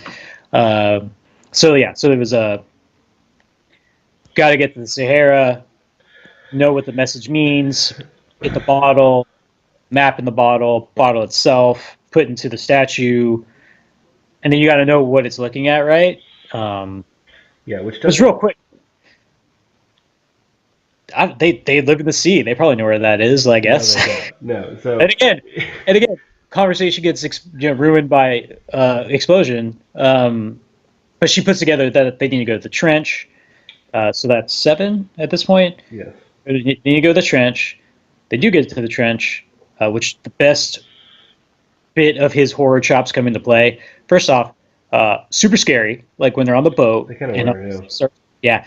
Then they go into the great scene where he figures out that it's around 7. Let's keep remembering that 7. Plus the torch. I forgot what those things are called. They've been in the water. Flare. They hate, yeah, the flare. They hate light. And then they have that great scene where they dive in the water with the flare, Hmm. and you see how many there are. Yeah, like It's like, billions. oh my It god! was intense. And the best part about that part is the reason I like James Wan so much when he makes his horror movies is the soundtracks. And part of his soundtracks uses violin very heavily because violin, while a beautiful instrument, can be very scary. Mm-hmm. If you just watch the beginning of Insidious or Conjuring, right when the title screen pops up, violin, out your face, you're bleeding. So there was a lot of violin playing during the transportation of this to make it tense, give you that feeling of tense, like, oh, I don't know what's gonna happen. I don't know what's gonna happen. Yeah, so it's So a thriller. Is the right, whole thrilling it of went it? up the thriller part of this movie, Yeah. the thriller portion. They go into the trench. They get to the bottom floor. They see the light. They're like, let's go to the light. Okay, cool. Yeah, natural. Duh. Where else would you go? They go to the light. That's where they have the light vortex. So I guess that would be. Would we count vortex as a step? We'll just count that as A. Yeah. Okay. So they go through the vortex. First of all, you got to realize you got to pass through that thing because that's not what anyone's going to be like. Oh yeah, sure. Yeah. Pass through the vortex. They get to the Lost Sea slash Yeah, four. paradise. Yeah, with the source. Yeah. And with mommy. luckily for them, Mama Aquaman, Nicole Kidman was like, "Yeah, it's behind that waterfall." Yeah. What if she That's wasn't my there? Then what? Yeah, I didn't care. I didn't care if Mary was injured. I just wanted to bring you here because this is where you're gonna have to go anyway. So I guess finding that would be step 9, and then she mentions that it's guarded by big kaiju crab monster. Uh, so it's 10, I guess. Like that's the fact that it's guarded by someone, and Well, yeah, 10 that he's got to fight it, quote unquote, fight it, right? And I feel like they could have done without some of these. But then right when he finally like he puts his hand up and you get the wave and it's like he answers her and she's like, wait a minute, you can hear me. Um, I feel like that should have been like the okay, you're free to pass. You're free to go. But then there's like one or two more. I can't remember there's two. I can't remember what the second one is. But the last no. one is like now you So gotta we see if you get can take it from his hands. It's like okay, come right. on, Jesus. So I guess what the lesson of this movie is that sea creatures like to talk to themselves a lot, just like humans. Right. And she has this whole monologue, thinking that he can't understand her, but then he does, and she's like, "Oh crap! Someone can talk to me. That's cool. Not since King Atlan has someone had a conversation with me. Mm-hmm. I should probably be insane. Maybe she is. She's kind of crazy." So she decides, "Well, I won't kill you," even though they've kind of had a tussle. And she's like, since you can talk to me, and I think maybe this is the kaiju monster kind of putting it together. Hey, King Atlan was the last person that could talk to me. This person could talk to me. Maybe he's worthy. Because she was trash talking this entire time. Yeah. How dare you, half-breed? You bring your mongrel blood into my sea. You are not worthy. Like, it's just laying into him. Which is weird because no one understands her, but she's just laying it on, like just talking trash, like she's like some pro NFL player, Having just like fun with herself, And you're right. She gives up the fight and is like, you know what? If you can grab the trident from his hands, from his grasp, because he's like dead, they are holding it and stuff, really creepy, and has this pulsing. Then you can take it, and maybe I'll help you fight all the other people. I don't know. We'll see what my schedule's like. But if you don't, I'm really hungry. I haven't eaten in an eon. I'm famished. Was just a great way that she said. So I guess that would be an additional step. So that'd be 11 at that point. And he grabs it, and he kind of like feels it in him. And I'm assuming it might be the power that they can both speak to the sea, because that was a big thing they were harping on in the movie. Was that if you have if you have the trident, then you can control the ocean or control the depths or however they worded it. And so he grabs it, I guess with just one hand, and he kind of feels it, and then his eyes open and they go real yellow. And you're like, oh yeah, here we go. Rips it up, throws it in the air, and it's like, and you're like, oh yeah. And then that's when he hits the scene where he walks out in this full costume, which I guess came from the staff. I don't know. Maybe Kaiju Monster had some costumes in the back and was like, hey, before you go out there, man, it's going to be really cool if you put this costume on. We'll really hammer home this scene. Just put it on real quick. I don't know. Came with a trident. So yeah, it was about 11 steps, right? And too many steps for me. I play video games. It's fine. I mean, look, I play some video games with you. You know, in fact, we need to figure out what our next video game is. But um, it's just too. It's too many steps to get right quickly. But maybe you can't have that good of luck. You know what I mean? Yeah. Like, be a little more realistic. Some of these have to go wrong. It's that one bit in It movies. doesn't matter. It's that one bit in movies where I guess it's like in '80s movies mostly. Could be wrong, but with that one random trait that or skill that a character has, in the end of the movie ends up being what saves the day. Yeah. So, like in yeah. Deadpool, the girl that's lucky. Yeah. It's genius writing, and it's funny, and it's okay if it's over the top because that's kind of the point. But they make fun of it the whole movie. I know, that's what I'm saying. It's like, what is that power? It's not, you can't even, that's not even similar. Like, what does he say? We can't even film that. What are you talking about? And they do as she's talking. Like, that's not even a real power. So the fact that he could talk with fish or sea life, if you are offended by me saying he can talk to fish. How dare you? Ends up saving him in the end because the kaiju monster is like, I'll let you give it a shot. Yeah. Like, I'm pretty sure she probably doesn't let people normally give it a shot. The reason why she knows people can't grab it, maybe this is her MO though, because she makes that point like, no one has been able to rip it from his grasp, but sure, give it a try. So you wonder if like she does this every time. She like plays with the food, and it's like, I'll give you some hope, and then they can't, and she's like, rah, rah, rah, and just eats them. She gets real pleasure from that. It begs the question: why is she there? Like, if only the chosen one can rip it from his hand, yeah, then you don't need a kraken or whatever the heck her name is. But it's so much cooler when you have a kraken. Like, it's just like incoherent in my opinion. When Hades set up the underworld, he was like, yeah, you have to die to get here, but what if I had a 3-headed dog? That's where the money's at. Get some good prime real estate. Doesn't make sense, but it's fine. It's Greek mythology. But yeah, it was a lot of steps. But it just felt very Indiana Jonesy to me, and I was just I was in it, and it didn't really bother me that too much. And I didn't even, until we counted it, I didn't even think it was that many steps, to be honest. Yeah, I mean, if you take it out of the film, and I don't think you should do that, you ruin the journey that he has to go on. You know, and the journey is extremely important. It's just a personal. I just would have wrote the journey a little bit differently, or the steps wouldn't have been so sequential. You know what I mean? They would have been more happenstance as we go along, rather than do this, do this, do this, do this, do this, do this, do this, do this, do this. Okay, now you can have what you want. It's like, oh, I love math. There's no math in this movie.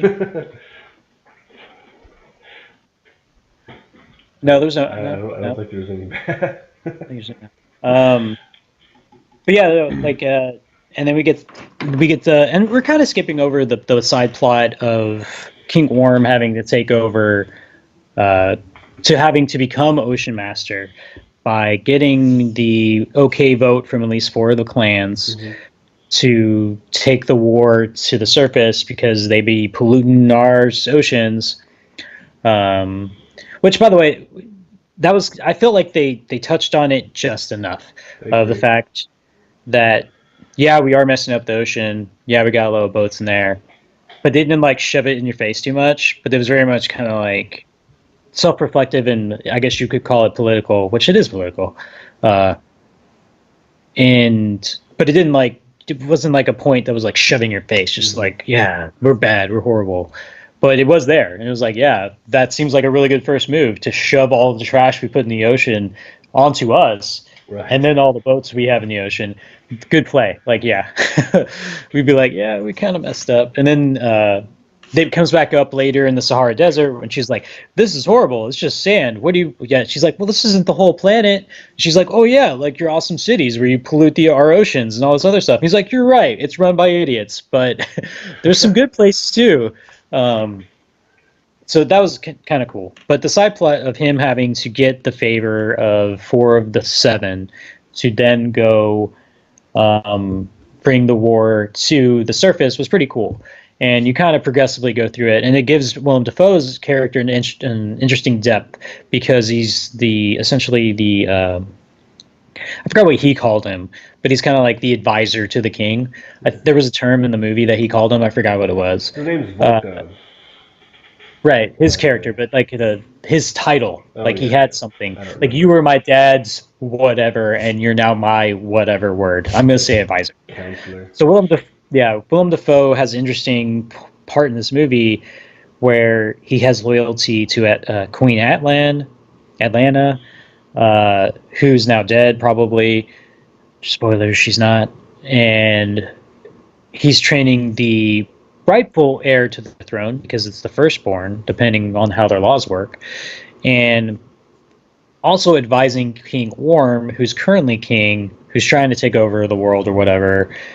And he's like giving him good advice, but also wanting to overthrow him and trying to juggle those things together. So that was cool. All these things are fun, and we get Dolph Lundgren gets some depth because depth, the ocean. Dolph, Dolph Lundgren gets some depth because he was all talking trash to King Orm, like you're not even the firstborn son. Well, you can't even be king. They're just kind of like whatever. Your war is stupid. And then he gets shot up by a torpedo, and he's like, "Oh yeah, no, we should definitely do this war thing, man." Yeah. And Wow, you're a quick sell. and then his daughter calls him out. His daughter's Mara, and she's like, "Wait, you want this war?" And he's like, "Well, it had to happen at some point. Why not now?" Yeah. Like, um, these are fun things too that were also in the movie, and There's actually a the lot fun of part plot points that don't get explored. And because they never actually go against the surface, right? Their last battle was they had the favor of Atlantis, of course, because he's king of Atlantis. They got Dolph Lundgren's clan. I forgot what they're called. He gets the nerdy philosopher clan, fish people, by killing their leader, by just talking trash until he defended himself and then pressured the heir to the king he just killed to join sides with him. yeah, Okay, I guess it's politics, right? You know, it happens. So he's got three. He just needs one more. And so his last plan was to kill the brine, which is like the crabby people. uh-huh. And I guess the point at that point in the movie was if we defeat them, kill their king, we can convince them to be on our side. We got four. Now we can go to the surface. So it is an interesting point that his plan never actually culminates because in walks giant kaiju crab monster. And I wish someone at this point, because if you remember at the very beginning in their first fight, Orm and Aquaman, he mentions the story of the monster, the monster of the depths, the Kraken, if you will, Uh-huh. the Ring of Fire battle, and then he sees it, but he never says anything. He's just like fights. He just never like. That's the thing we've heard about since we're kids. It's there. That's insane. Like no one ever kind of puts it together. I would have liked the line, but like, is that thing? But whatever. Uh, and so you have the battle between the Brine and the Atlanteans and Dolph Lundgren's clan and the Philosopher Fish People clan fighting each other. And it didn't go on too long before the kaiju interrupts. And then I guess the Brine kind of slowly go away. And they're like, well, this is our fight. Yeah. We're going to go while you guys handle this. We're going to just go back over here. Because they never really get in the fight after this point. King Orm mainly starts going after the big giant kaiju because why wouldn't you? It's huge and it's killing all of us. And they have their battle, awesome fights. This is where we get Jason Momoa riding the kaiju monster just into the battle, just like yeah, I'm awesome. And then we get emoting mask master, sea master, like getting Ocean pissed. Master. Ocean Master with his sharks, lasers, Even and though he stuff. isn't Ocean Master yet. It's that's the name of the comics. Yeah, no, I know. They made it part of a plot in the Well, no, but like what it's one of the things I wish. There's lots of small plot points that frankly they're irrelevant. Um, no matter how big or small you make them, They don't do anything but get in the way. Right. And I guess so if I just evaluated the movie off of the plot, I would have liked to have seen two movies. The first movie being all the way up until Arthur, aka Aquaman, reaches the point where he can fight his brother, and then that Right. being the end of the first one, right? And then we get the whole war and everything in the second one, because there were lots. Like, I mean, Mara's whole thing with, being married, being betrothed to Ocean Master, from Dolph Lundgren. You know what I mean? Like there's a dynamic here, you know. But in the film, it's like, oh well, she's not betrothed to him anymore, and now she's in love with Aquaman, and it's cool. This happens He's in like arrested. 45 minutes, and right. It's happening. You know what I mean? It's like, no, there could have been more to it than, you know. Right. I mean, And it's she betrayed him. You know what I mean? Like that is should it, have been a big deal. His but brother he's stole his kind wife. That should have been a big deal. he's kind of a douche, and they He mentioned is. that in the movie. Yeah. But that shout out to the particular scene between anytime Jason Momoa and Patrick Wilson are sharing the screen, I feel like they're both just giving it their all. Mhm. And the shout out scene to before they go to the Ring of Fire, and they have their little one-on-one talk before they're about to fight, and we get what I thought was a great way to handle the scene, where this whole time Jason Momoa is just like, I call it an ass whooping. Let's do this. Just kind of just being himself. Yeah. But he has that one honest moment where he's like, my whole life, I've always wanted to meet you. Wanted to let you know you're not alone. Good moment. I was like, oh, wow, all right. And Patrick Wilson's like, I've always blamed you for my mom getting killed, and I've always wanted to kill you for it, but I really don't want to kill you. And I was like, this is a cool moment. Yeah. This is pretty cool. Where it's like, you don't like Ocean Master, aka Orm, but you kind of get where he's coming from. You understand why he feels the way he does towards his brother. Uh-huh. That his mom ended up getting killed. He ends up getting raised by his dad at that point. Sounds like his dad's a jerk, and raised him the wrong way, and that's who he is today. Probably because of the way he was raised, but also because his mom died and not having her in his life anymore. And we get some pretty poignant scenes between them, and before they do that fight, and he's like, "I'm going to give you a chance to not have this fight, and just leave Atlantis and whatever." And Yeah. Jason Momoa, Aquaman's like, "Well, I can't let you do that." And then we go back to Patrick Wilson. He's like, "I know you can't." Like, I would just like that scene. I was like, "This is cool." Like, you could have just been like talking trash the whole time. But it's like, no, we had a very honest moment in this scene that paid off, I think, in the end of the movie, where they do have their talking trash scene where he's like, that trident doesn't change who you are. And they have a great one-on-one scene where, Jason Momoa takes him to the surface as opposed to fighting in the sea. By the way, Ocean Master, you're dumb. Why'd you follow him? Whatever. Like, and he does that awesome like shield thing he learned from Willem Dafoe's character, right? Yeah. And I was thinking about it. I was like, the second time I watched it, I was like, well, why didn't he use that before? And I'm like, well, duh, because he's underwater. It doesn't matter if he makes a water shield underwater. It doesn't matter. He has to be in the surface to be able to bust that move out. Right. And Orm's all like hurt because he's like, I don't know that move. Well, I didn't learn that. Dafoe, why didn't you teach that to me? And then we have that awesome fight. That was an awesome fight scene.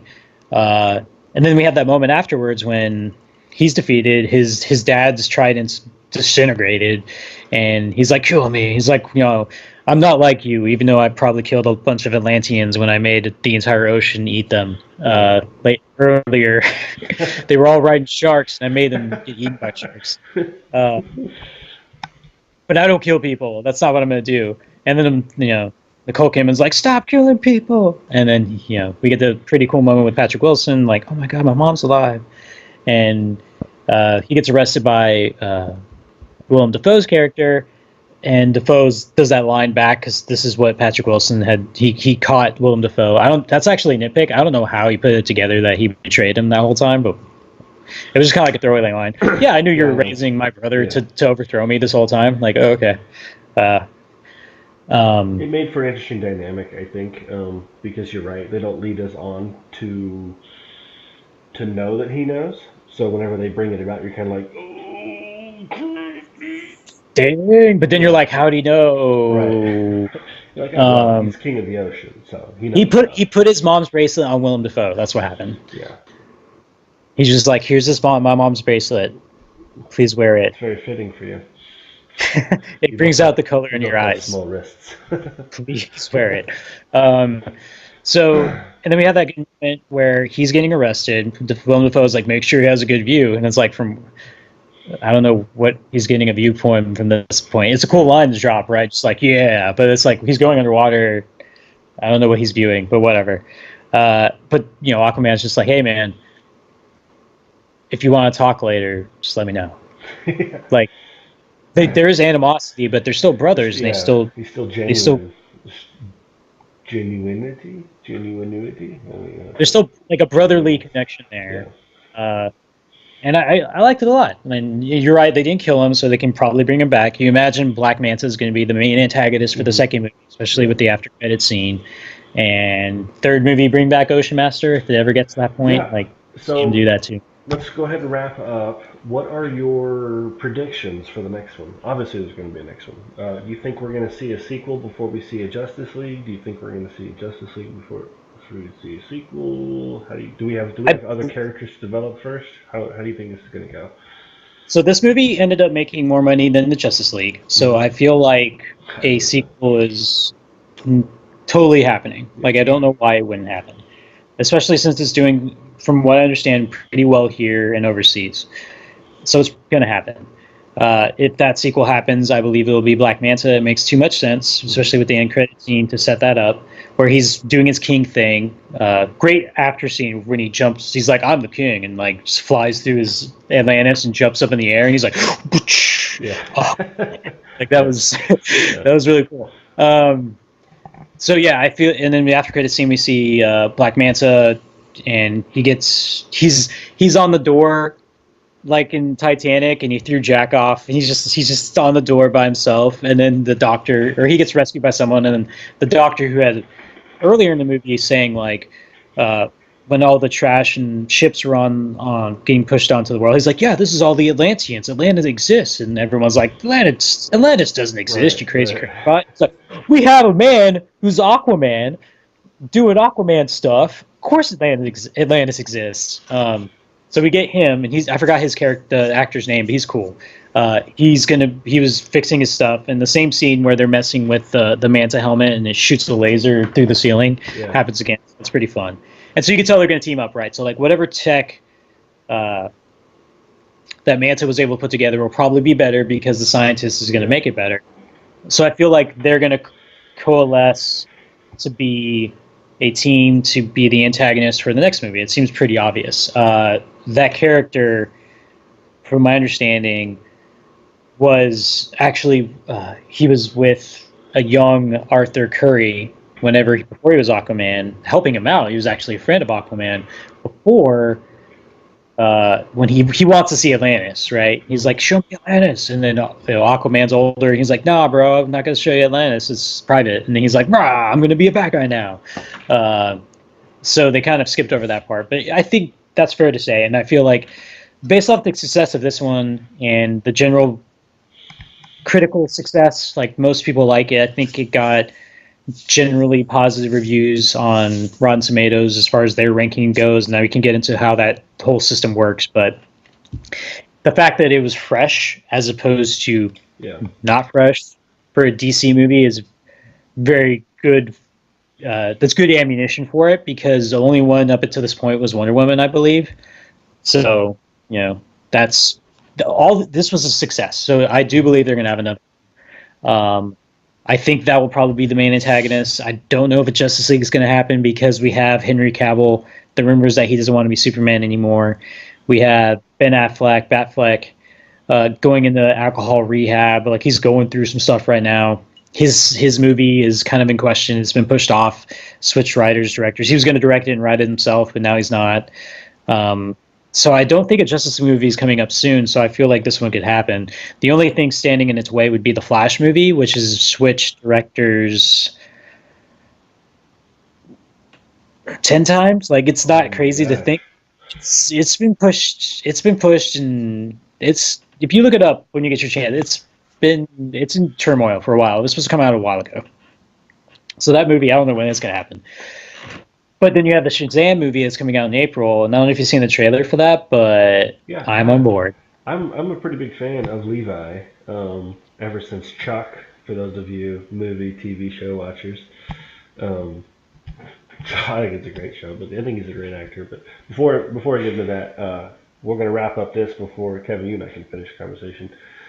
Um, so I agree with you. I think there's definitely going to be a second one. I think Momoa is fully on board. I think this is the most invested he's ever been in a character, which I think is cool for him because I watch most of his stuff actually. Even the Frontier on Netflix, which is pretty good but kind of dark and kind of slow. I feel like he's never had more fun with a character than this guy. So even if he goes to some sort of, for those of you that don't know, but Vin Diesel puts his heart and soul into his Riddick characters, his Pitch Black Richard B. Riddick character. He literally took a second mortgage on his house just to come up with the money for the last Riddick movie.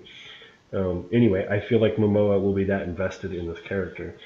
Um, like you, I do believe that Black Manta will probably be the main antagonist. I do think they're going to bring in a second antagonist because I don't feel like Black Manta can do enough.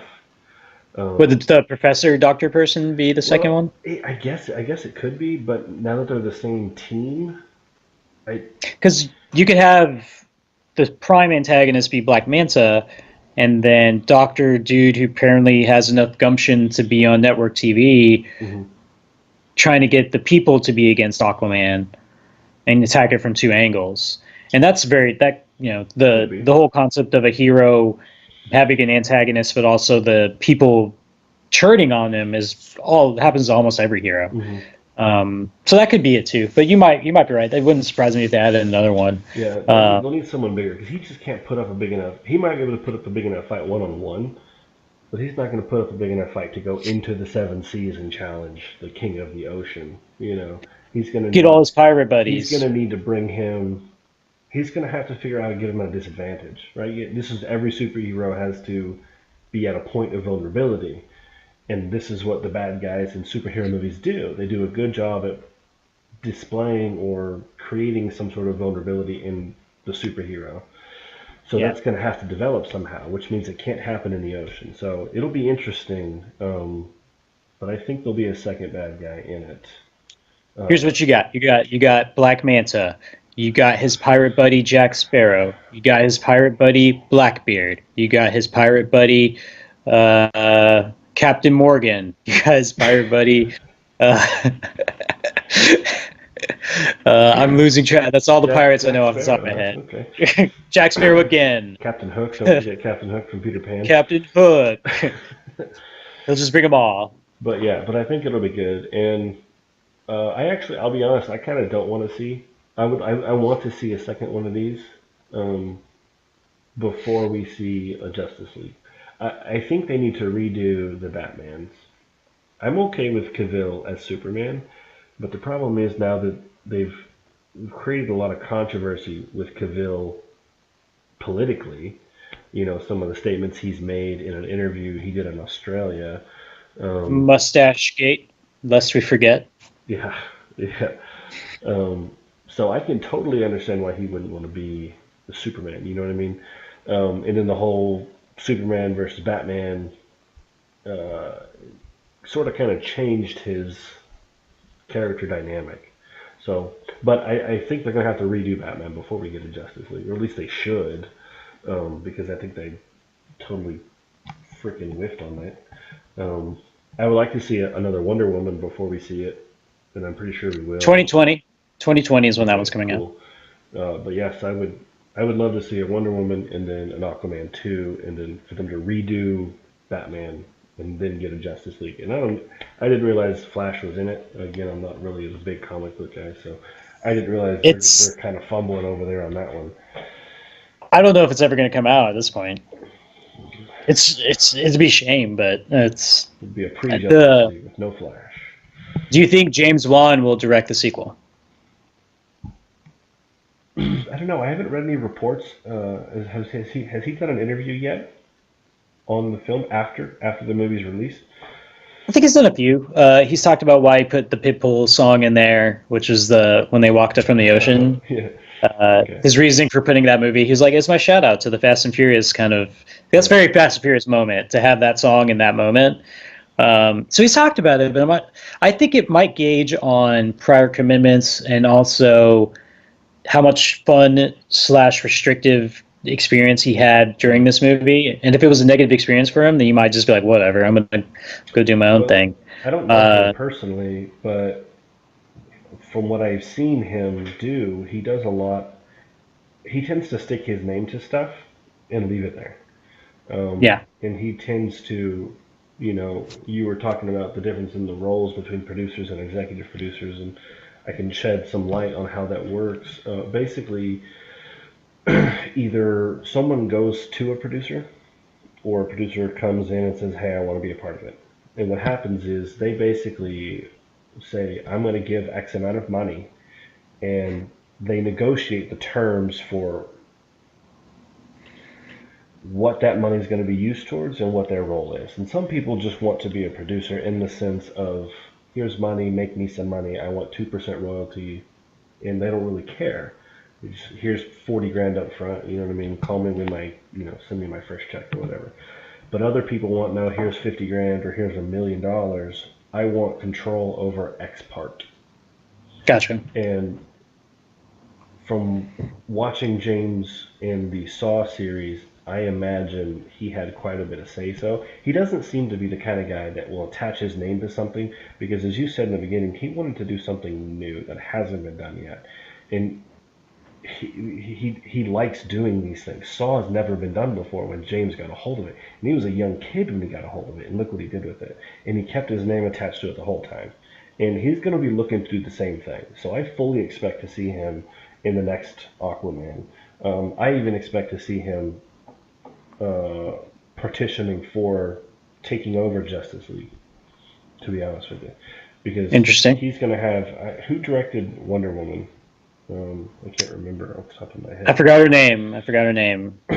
It escapes me. But if you want to keep talking, I'll look it up. Yeah, go ahead. In my opinion, we were texting about this earlier. I won't go too far into it, but the writing and the directing across all of these... Patty Jenkins. Okay. The writing and the directing across all of these, we'll call them creative works of art, it's too varied, and I think producers are going to start catching up on this and start saying, okay, look, when you've got a Batman that's like this, that does terrible, and then you've got a Wonder Woman that does great, and then you can't get Flash together, and then you've got an Aquaman that does great, we need to figure out how to synchronize this stuff. We need to figure out how to get everyone going in one direction, and one of the best ways to do that is to get one director. Or to get two directors, right? Obviously, these films are huge, and you might need multiple directors to oversee these parts of it. But it's the most efficient way to get your series going in one direction. And DC is already hurting. Marvel's already out of the gate and halfway through the race already. So DC, I'm pretty sure if the producers are going to get smart enough, they're going to realize that they need someone to manage the ship. And I bet James is smart enough to throw his name in. The problem is that they already tried to do that with Zack Snyder. Mm-hmm. So he directed the Superman movie, made that tone, made the kind of darker version of Superman, and then their sequel to Superman, Man of Steel, was Batman v Superman, which is a weird jump off to just create your own Batman, and that world is very much a Snyder movie.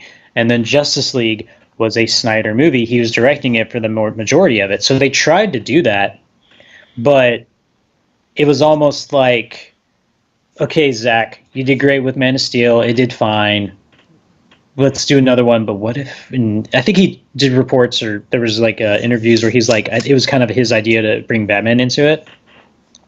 Regardless, the idea of expanding this universe and trying to make it a living being and cohesive storyline universe was kind of happened on the fly. And I think that's not how you have to establish it, regardless if you like Zack Snyder's style or not. Doing it without kind of the forethought is kind of tough. It's really hard to kind of put it together as you go, as opposed to the one man. I'm sure there's a lot of reasons and a lot of people behind the Marvel movies and their success, but the one name that always gets brought up is Kevin Feige, who's the producer on all those movies, who has a hand in every single movie and has the decisions in every single movie. He's the guy. If you look in any extra features on the Blu-rays, interviews, he's on every single movie. That is that guy. You need that guy for the DC universe, and I don't think they have him. I think they tried to get a comic book writer. I forgot Jeff Johns, I believe is his name. Write in the comments if I'm wrong. I think they tried to get him to be kind of like a head consultant to kind of try and get a guy like that, but I think he ended up recently backing out. So they again, even if they're trying now to get the guy or the woman or the person who can figure out what. Those of you at home, this is Kevin Feige. He usually wears a hat because he's bald. That looks terrible. My picture is terrible. That's cool. That's fine. Your phone says. I agree with you. They need someone like that. I'm not saying that James Wan's going to be the guy, but I'm saying, what tends to happen, like, who's the other guy? He did a lot of that. He's like a huge producer. He did the Iron Mans. He's in he produces like everything. I swear that guy's. So the interesting Jon Favreau. Favreau, yeah. They need someone to kind of man the ship who maybe isn't a director, maybe isn't an actor, maybe just kind of says, "Look, I'm going to be responsible for pulling all these pieces together because we can't seem to get people in the DC universe on board."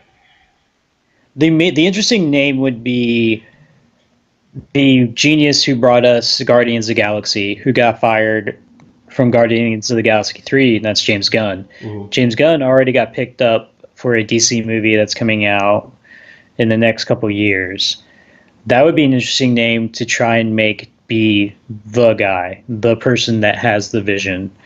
And based off my opinion of James Gunn's work with Guardians movie and the characters and how invested he was in those characters, to the point where when those characters were in Infinity War, he was there consulting and saying, these are what my characters would do, to get that passion and that forethought. And say he got fired from Disney, we can argue whether or not he should have gotten fired and the merits and all that crap.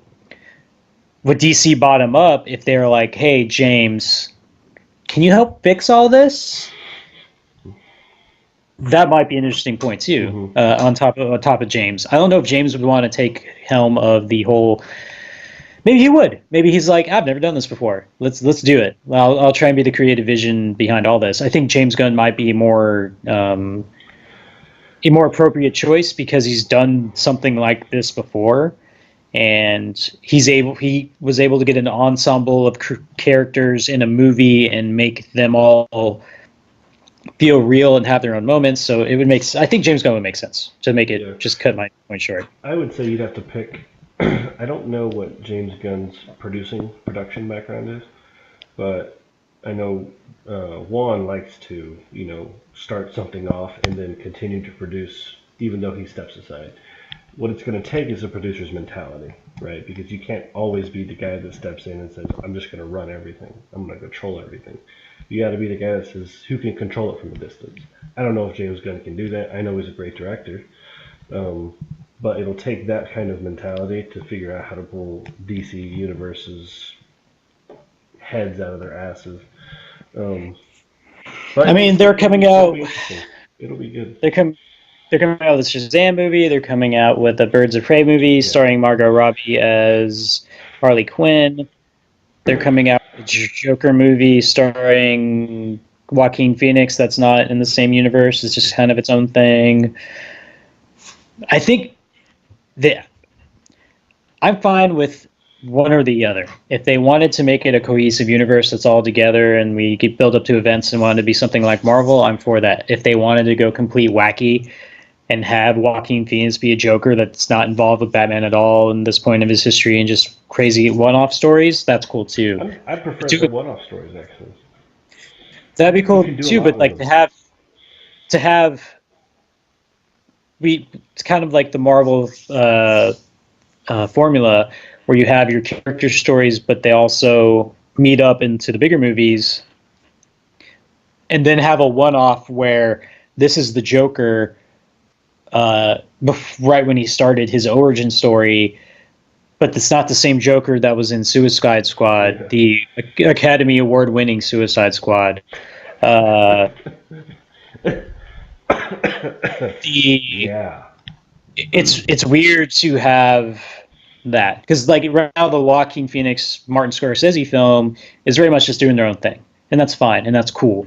But if you also have movies that tie in together that are in this universe and one off in this universe, it's kind of weird. Then again, we just watched Spider-Verse where there's multiple universes and everyone seemed to digest that quite well. So I don't know.